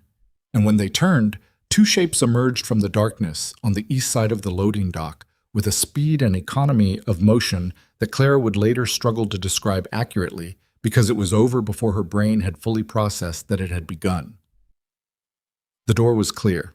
Renata moved. Clara followed. Inside, the smell of the old market was stronger, cold concrete and rust, and beneath it something chemical, the residue of industrial cleaning that had not quite won its argument with the underlying history of the space. The interior was vast and poorly lit, the ceiling lost in darkness above the reach of the 2 work lights set up in the center of the floor, and the work lights threw hard shadows that gave everything they illuminated the quality of a stage set. Too bright, too defined, with darkness pressing in from all sides. Damien was in the center of the floor. He was on his feet. That was the first thing, the thing that mattered most, the thing that her body registered before anything else. Upright, hands behind him, which meant his hands were secured to something, a support beam or a chain she couldn't see from this distance. But he was standing. His jacket was gone and his shirt was torn at the collar, and there was blood on his face, a cut above the left eye, not deep but persistent, the kind that bled disproportionately. And he was looking at the man standing 6 feet in front of him with an expression that she had never seen on him in 2.5 years of Tuesday and Thursday evenings, but that she recognized immediately. Damien Voss was not afraid. He was not broken. He was furious, in the deep core way of someone for whom fury was not a performance but a foundation. Not hot, not explosive, but cold and structural, the kind that didn't burn out because it didn't burn at all. It simply held. Vincent Calder was shorter than she'd imagined. 60, perhaps 62, with the build of a man who had once been physically formidable and was now formidable in different ways. He wore a coat that was too good for this building and stood with his hands clasped behind his back, which gave him the posture of a man inspecting something he was considering purchasing. Leo Caruso stood to Vincent's left. Clara had not seen Leo before. She saw him now, a man in his mid-50s with graying temples and the face of someone who had once looked younger and had not done so in some time. He stood slightly apart from Vincent, and the space between them contained a negotiation that had already happened and from which Leo had not fully emerged. He looked, she thought, like a man who had made the largest decision of his life and discovered, too late, that the size of the decision and the rightness of it were not the same thing. He was looking at Damien with an expression she couldn't name, not triumph, something that was trying to be nothing and failing. Renata's hand on Clara's arm, pressing her into the shadow behind a structural column. She could see but couldn't be seen, or couldn't be seen easily, and she pressed her back against the cold concrete and watched. "You've had 12 years from me," Damien was saying. His voice was completely level. Blood ran from the cut above his eye in a thin line that reached his jaw, and he did not appear to notice it. 12 years and everything that came with them. The question I have, the only question I actually care about answering before anything else happens tonight, is whether there was any part of those 12 years that was real, or whether I'm standing here because I misread the entire period. Vincent started to speak, and Damien said without raising his voice, "I'm not talking to you." Vincent stopped. Something moved across his face. Surprise. And beneath the surprise, a recalculation. Men in his position were not often interrupted. He absorbed it with the control of someone who had learned that the management of his own reactions was itself a form of power. Leo was looking at the floor now. "Look at me," Damien said. Leo looked up. 12 years, Damien said again. "Tell me." Something in Leo Caruso's face broke. Not dramatically. It was not the break of a man who was giving in, but the break of a man who had been holding something weight-bearing for a very long time and had reached the point where holding it was no longer architecturally possible. It cracked in his jaw first, then around his eyes, and he said, in a voice that was recognizably the voice of someone who had been practicing what they would say in this moment and found it inadequate to the actual moment, "It was both." Damien looked at him. "Both," Leo said. "All of it was real, and this is also real. I needed my son. The situation with my son." He stopped. His jaw worked. "You paid for the college, but the debt wasn't college. It was something I did 8 years ago, before you took over, before any of this was what it is now. I made a decision that created a debt I couldn't pay out of what you give me, and Vincent found it, and he gave me a choice." "When?" Damien said. 8 months ago. 8 months. Clara watched Damien absorb this number. 8 months of breakfasts and meetings, and Tuesday and Thursday evenings in a corner booth. 8 months of Leo Caruso knowing what he was doing and doing it anyway. And the number sat in the lit center of the warehouse floor between the two men like something physical. "You could have told me," Damien said. "I know. I would have." "I know," Leo said, louder now, rough. "I know what you would have done. That's—" He stopped. His hands, Clara could see from the shadow, were shaking slightly. Not from fear, she thought, from something that was trying to be a different emotion and couldn't complete the conversion. "That's why I didn't, because you would have handled it, and I would have owed you that too, and I—" He stopped again. "I have spent 12 years owing you things, Damien. I needed to clear one debt without creating another." The silence that followed was the heaviest silence of the night, and the night had had heavy silences. Then Vincent Calder said, with the tone of a man who had let a digression run its course and was returning to the agenda, "This is very moving, but the conversation I came here to have is the one about the Northeast Corridor, and I'd like to have it before the hour gets later." Damien looked at Vincent. He looked at him with the full weight of what she now understood was a man whose rage was not diminished by its containment, but compacted by it. Made denser, more load-bearing, more dangerous precisely because it took up less visible space. "The Northeast," Damien said, "is not for sale. Not to you. Not tonight. Not as the result of a conversation happening in a building where my hands are tied to a support beam." "Your hands will remain tied," Vincent said pleasantly, "until we have an agreement." "Then they stay tied." Vincent smiled. It was a patient smile, the smile of a man who had more time than the other person in the room and knew it. "Damien, I have been building this case for 8 months. I have your financial records, your operational structure, and the testimony of a man who has been inside your organization for over a decade. The other families have been briefed. The window for this to resolve quietly closed approximately 3 hours ago." He tilted his head slightly. "I'm offering you the opportunity to hand over the Northeast operation voluntarily and walk away from tonight with everything else intact. The alternative involves a process that will be expensive. For you, for the people around you." Clara heard the emphasis. The people around you. She felt something move through her that was not fear and was not fury, but was the synthesis of both. The precise operational clarity that came from the moment when the situation became simple, because all the complexity had been stripped away, and what remained was only what mattered. What mattered was the man in the center of the room, with blood running down his face, who had crouched on a restaurant floor beside her and picked up broken pieces without being asked. She stepped out of the shadow.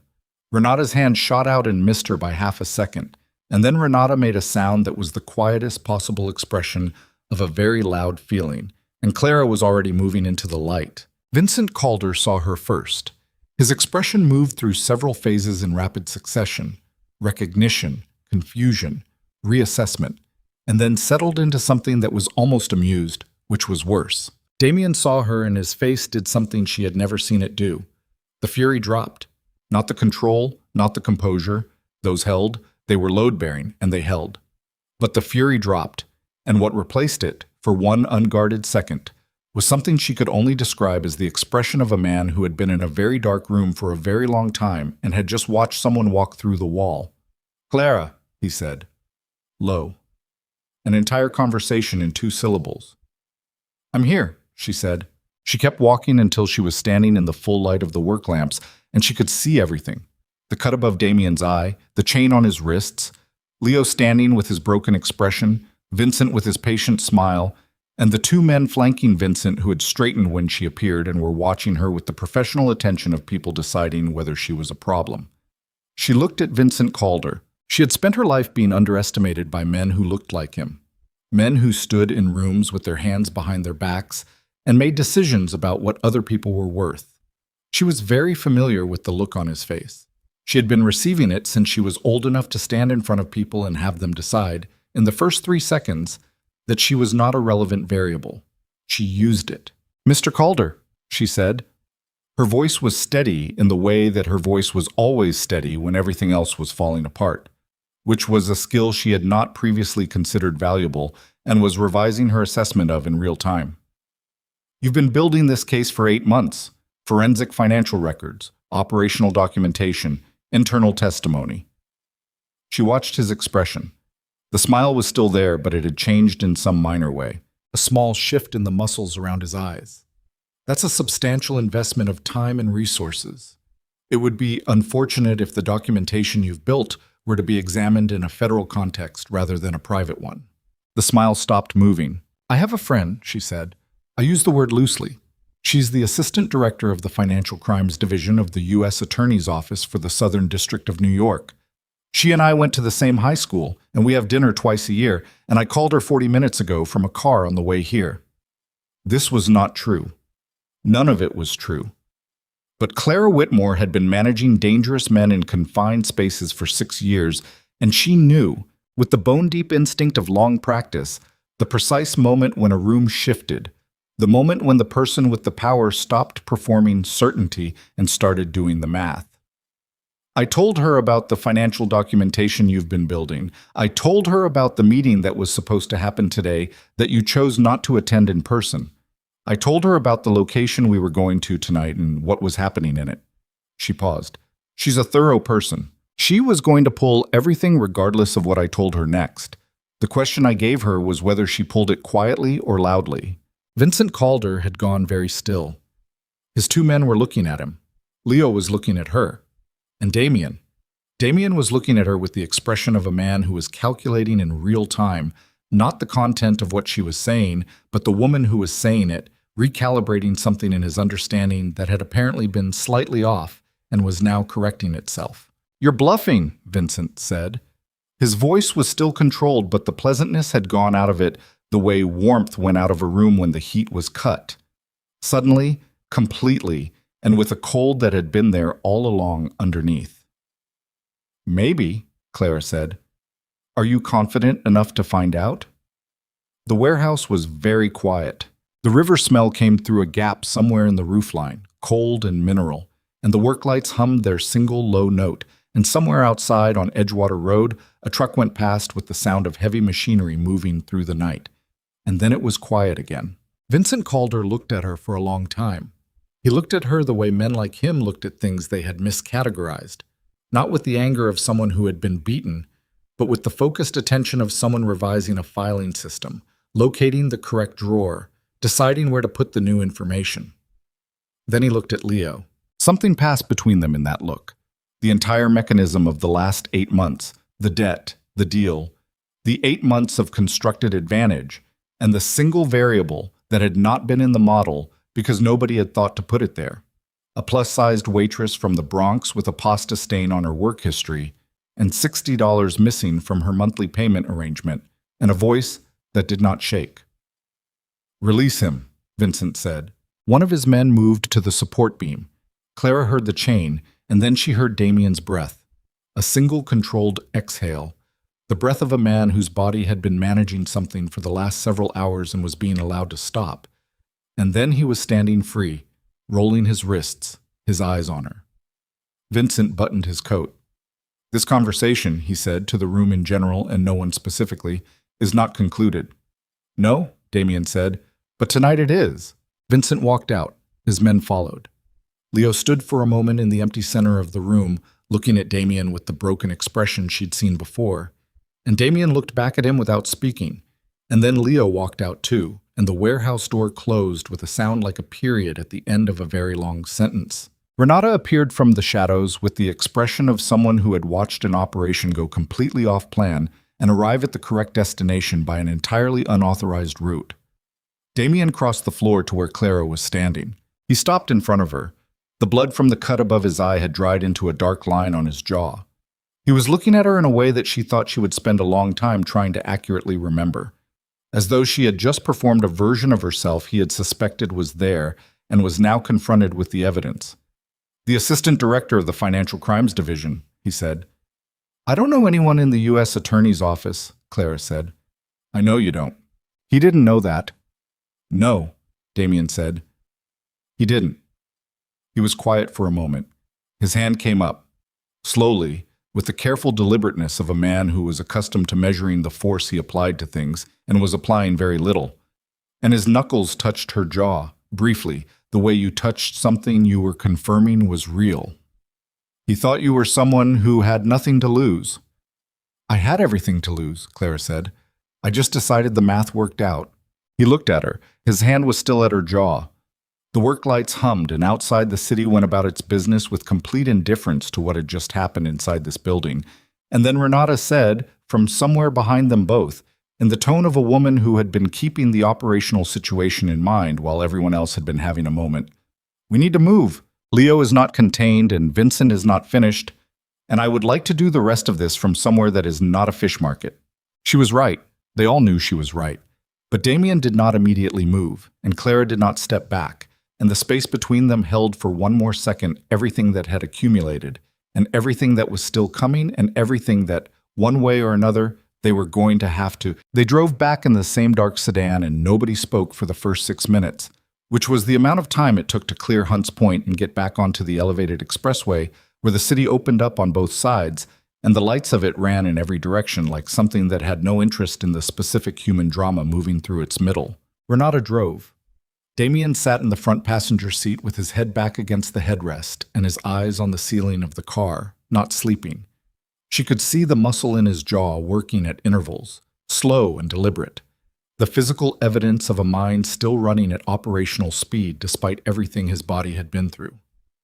Clara sat in the back and watched the city move past the window and tried to locate herself inside the night, to find the thread that connected the woman who had walked into Enzo's trattoria at 3 p.m. yesterday with the woman who had just stood in a fish market in Hunts Point and told a lie to a crime boss's face without her voice breaking. The thread was there. It was thinner than she expected, but it held. Renata spoke first. "Leo is the immediate problem." Damien didn't move his head from the headrest. "I know. He's not contained.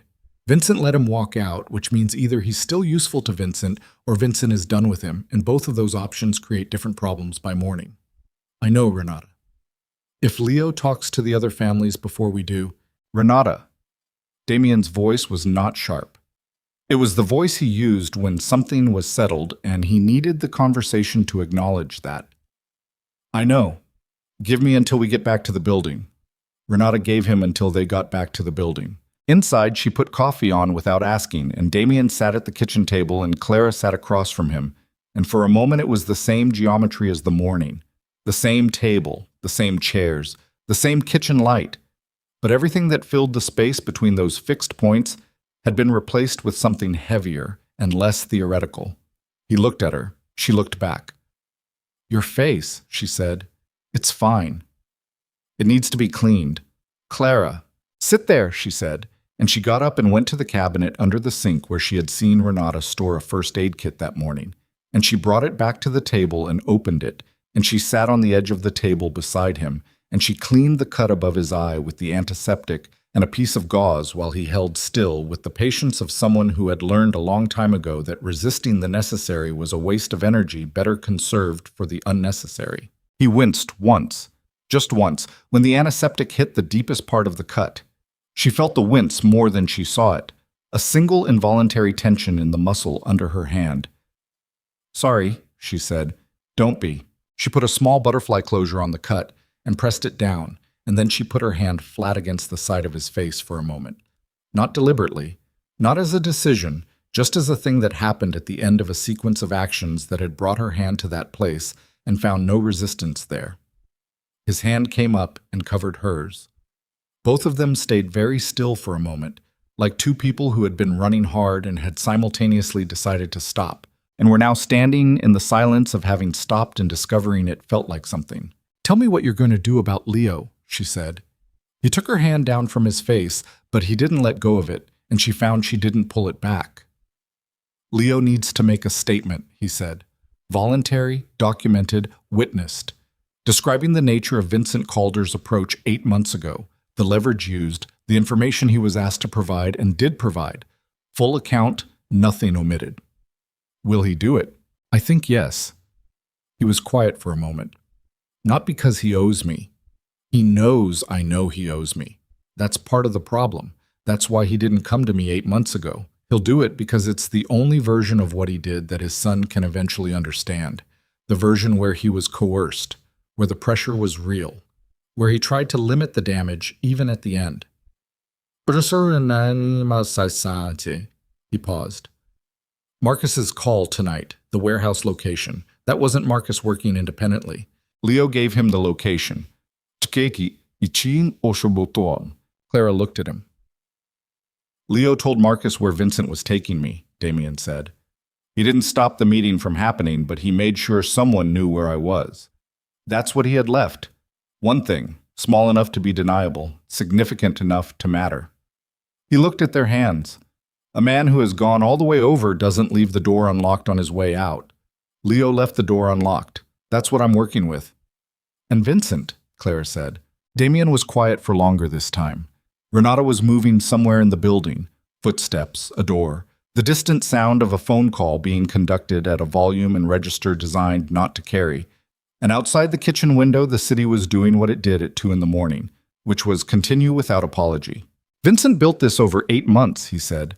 "He built it carefully, using a real asset inside my organization. And the play was elegant, but it rested on a single assumption that when it was finally executed, I would be isolated. That I would walk into that warehouse alone and come out with nothing." He looked up. The assumption was wrong. "Because of me," she said. Not vain, just accurate. The same way she would have said the cut is above your eye or the coffee is done.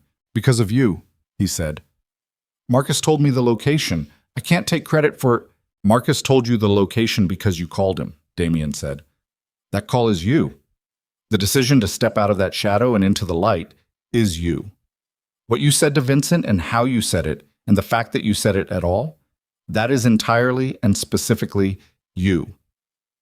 He held her gaze. "I need you to understand that I am not diminishing what happened tonight by locating its cause. I'm doing the opposite." She understood. She sat with it for a moment, feeling the weight of it. Not the compliment, but the accuracy. She had done those things. She had made those choices.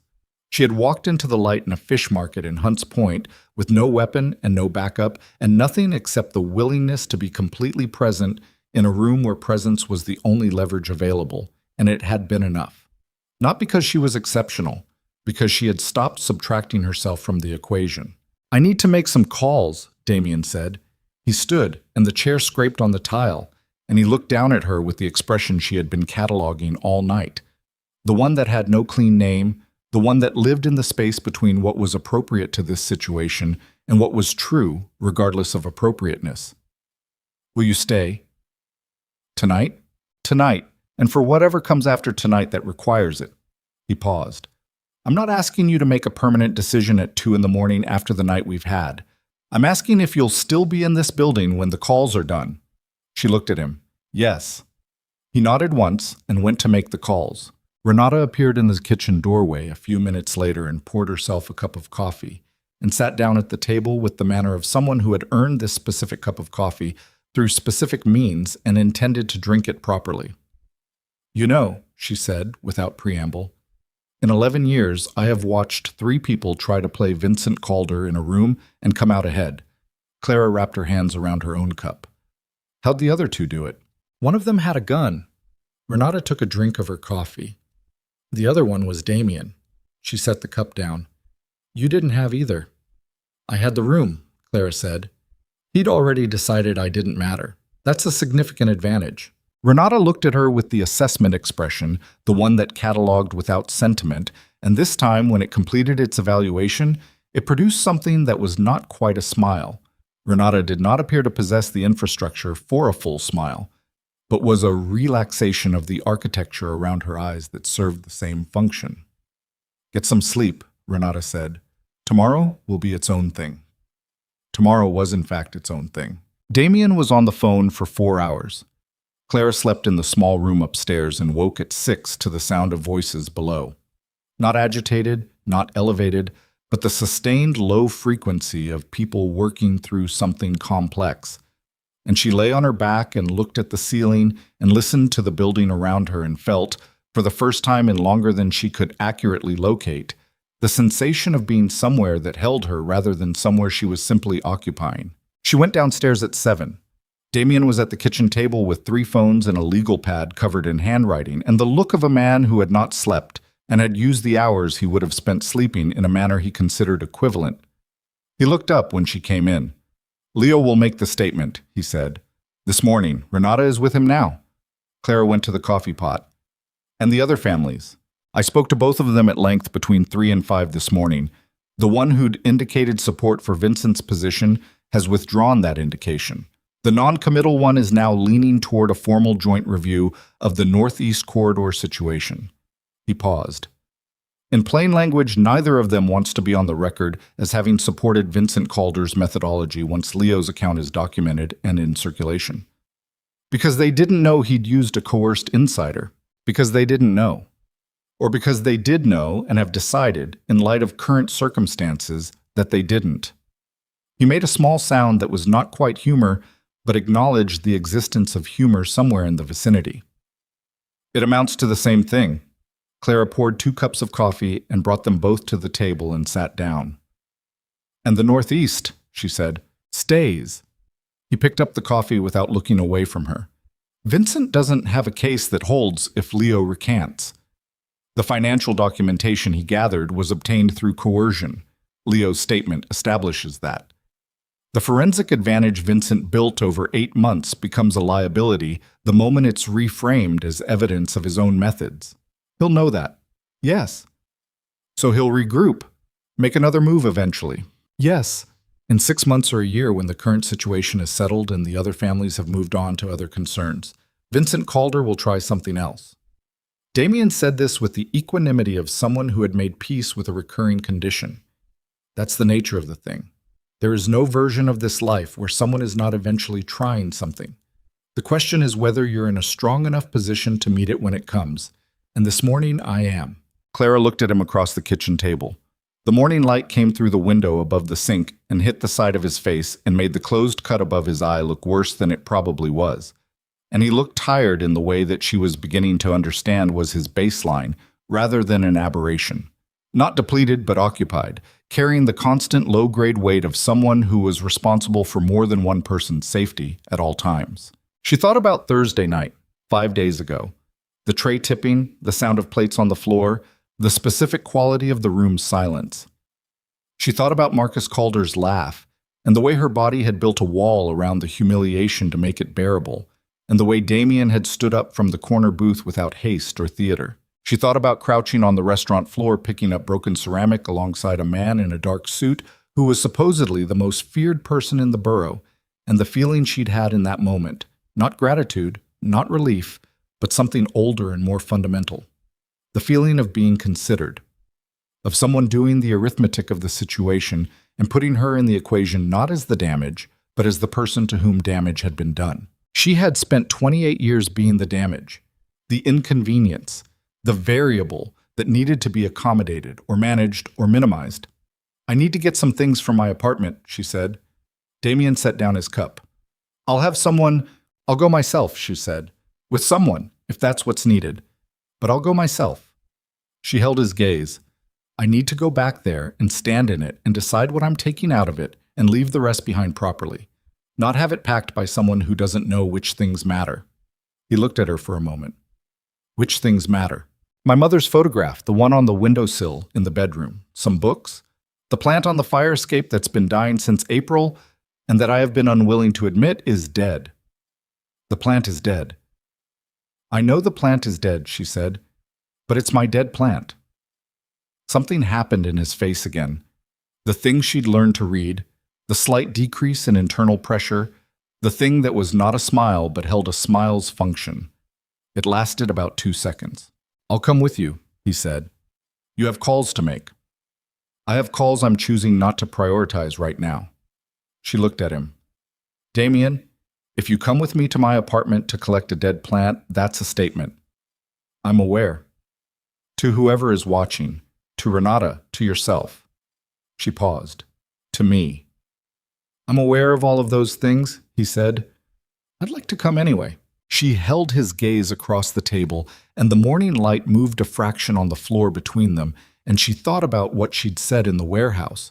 I had everything to lose, and what it meant to apply that same arithmetic now, in a kitchen, over coffee, in the face of something that was not dangerous in any of the ways the last 5 days had been dangerous, and was dangerous in every other way.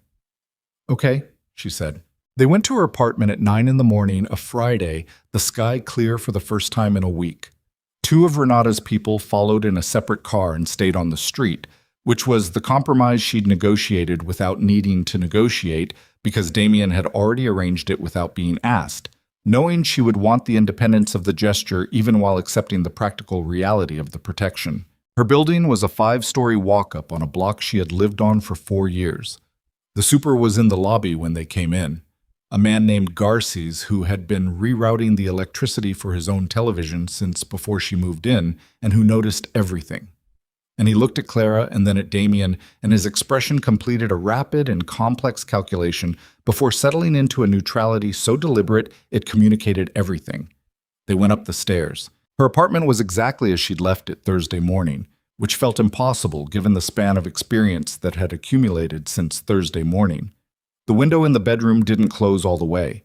The stack of bills on the kitchen table was still there, and the hospital payment arrangement letter on top, and the handwritten note to herself that said $60 by Friday, which was today. Damien stood in the doorway of the kitchen and looked at the note. She watched him read it. She watched him understand it. Not the surface of it, but the structure underneath it, the architecture of a life managed on the tightest possible tolerances, where $60 was not a small thing, but the specific difference between this month holding together and this month becoming next month's emergency. He said nothing. He looked at the note, and then he looked at her and he said nothing, and she was grateful for that, for the fact that he didn't offer to fix it, didn't make a gesture toward the number, didn't try to absorb the problem into the larger practical machinery of protection and provision that he was already arranging around her life. He just looked at her with an understanding that had no transaction attached to it. She took the photograph from the bedroom windowsill, her mother at 40, standing in front of a house in the Catskills that they had rented for a single week during one summer when Clara was 11, the only week she could ever remember when the math had worked and the worry had been absent, and her mother had stood in front of a house in the mountains and laughed at something outside the frame. She wrapped it in a sweater from the closet and put it in the bag she'd brought. She took 3 books. She took the bag from the back of the bathroom door where she kept her important documents, birth certificate, social security card, the folder containing her mother's medical history and current medication list. She went to the fire escape. The plant was, definitively and without question, dead. It had been a pothos, which were famously difficult to kill, which told you something about the conditions under which it had been attempting to survive. The pot was terracotta, cracked slightly along the base, and the soil had gone to dust. She picked up the pot. Damien was leaning against the window frame watching her. She carried the pot back inside and set it on the kitchen table next to the bills and the $60 note, and she looked at it for a moment, and then she picked it up again and put it in the bag. "It's dead," he said. "I know. You're taking it anyway." "Yes." He looked at her with that expression, the one she kept trying to name and kept failing, the one that seemed to be doing several things simultaneously, cataloging and calculating and being simply present all at once.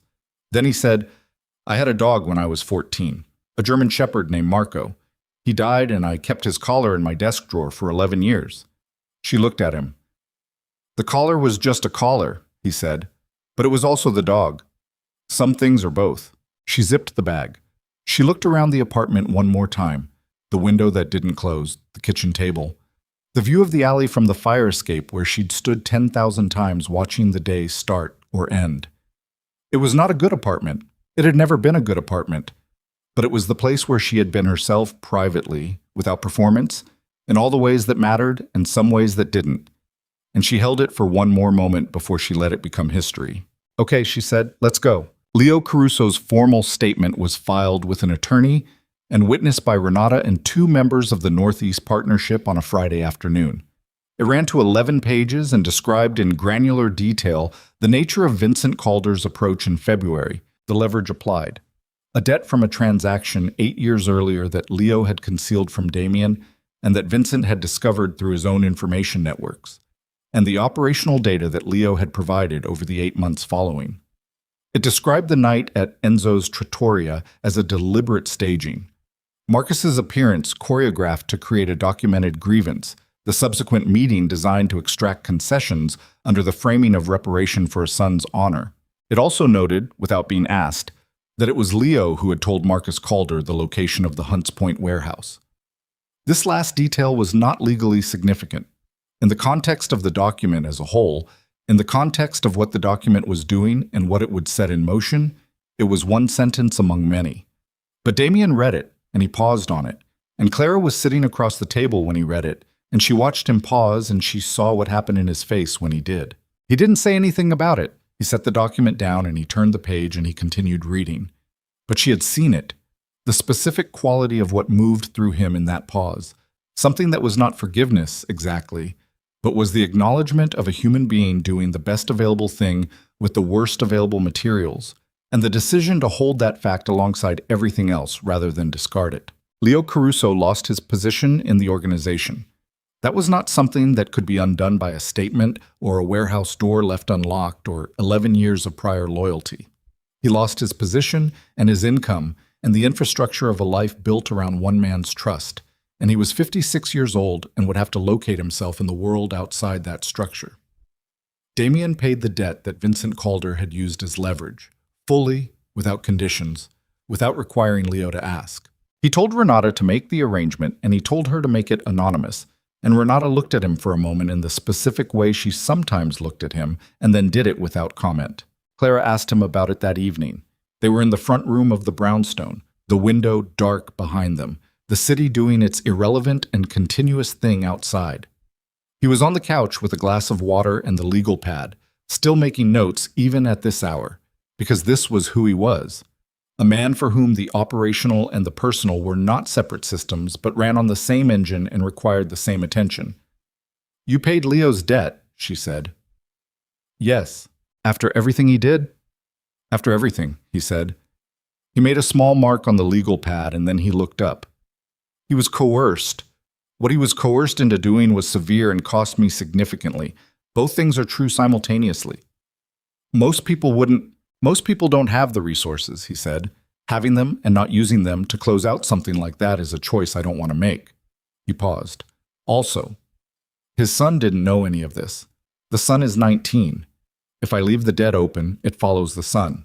That's not the son's debt to carry." Clara looked at him. She had been looking at him differently for 2 days, or perhaps the same way she had always looked at him, and had only recently started seeing what the looking contained. She thought about what he'd said the night before the warehouse, standing at the bottom of the stairs, looking up at her. "Whoever you are to me, which I don't have the right language for yet." "I want to talk about something," she said. He set down the legal pad. "I've been trying to make myself smaller my whole life," she said, "not as a strategy, as a reflex, because the world made it very clear from a young age that the space I naturally occupied was inconvenient, and the polite thing was to minimize it." She looked at him steadily. "I'm not going to do that in this situation, whatever this is. I'm not going to pre-apologize for taking up space or convince myself that what I feel is less than what it is to make it easier for everyone, including myself." Damien was very still. "I feel things about you that are significant," she said. "I have for a while. I noticed them and then I filed them somewhere I didn't intend to examine, because examining them seemed insane given the observable facts of our relative positions. But the observable facts of our relative positions have changed somewhat over the last 5 days, and I find I no longer have a coherent argument for the filing system. He was quiet for a moment. The refrigerator hummed. A car passed outside. "When you left the restaurant Thursday night," he said, "before the car, the first 2 nights I sat in that booth after you were gone, before I knew anything about what was happening on the street, I sat there and I thought about the way you said back to your tables, like it was both ordinary and also somehow the most clear-eyed assessment of the situation anyone had made all evening." He paused, "and I thought about the cut on your hand from the broken plate that you didn't mention and didn't have attended to and just wrapped in a side towel and kept working through." She'd forgotten about the cut. It had healed already, mostly, a thin line along the edge of her palm. "I had been watching you manage a world that was consistently unkind to you," he said, "for 2.5 years, and the thing I found I couldn't stop thinking about in that booth was that you had never once, not once, asked me for anything. Not help, not protection, not the kind of consideration that my being in that corner booth might theoretically have offered you." He looked at her. "You treated me like an ordinary person in a restaurant. You have no idea what that meant in the context of my life." She looked at her hands. "It meant," she said, "that I was doing my job." "It meant," he said, "that you were being yourself. And yourself turns out to be someone I find I can't locate a version of my future that doesn't include." The room was very quiet. She looked at him across the space of the couch. This man in his 40th year with a butterfly closure above his eye and a legal pad full of crisis management notes on his lap, who had crouched on a restaurant floor without being asked and stood in a warehouse in Hunts Point with blood on his face and without flinching, and who had just said the most direct thing she had ever heard anyone say about wanting her without softening it or hedging it or asking permission first. "That's a significant thing to say," she said. "I know."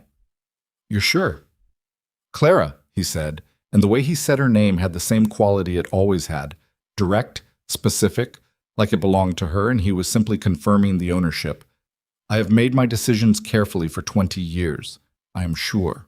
She got up from her chair and she sat beside him on the couch, close but not touching.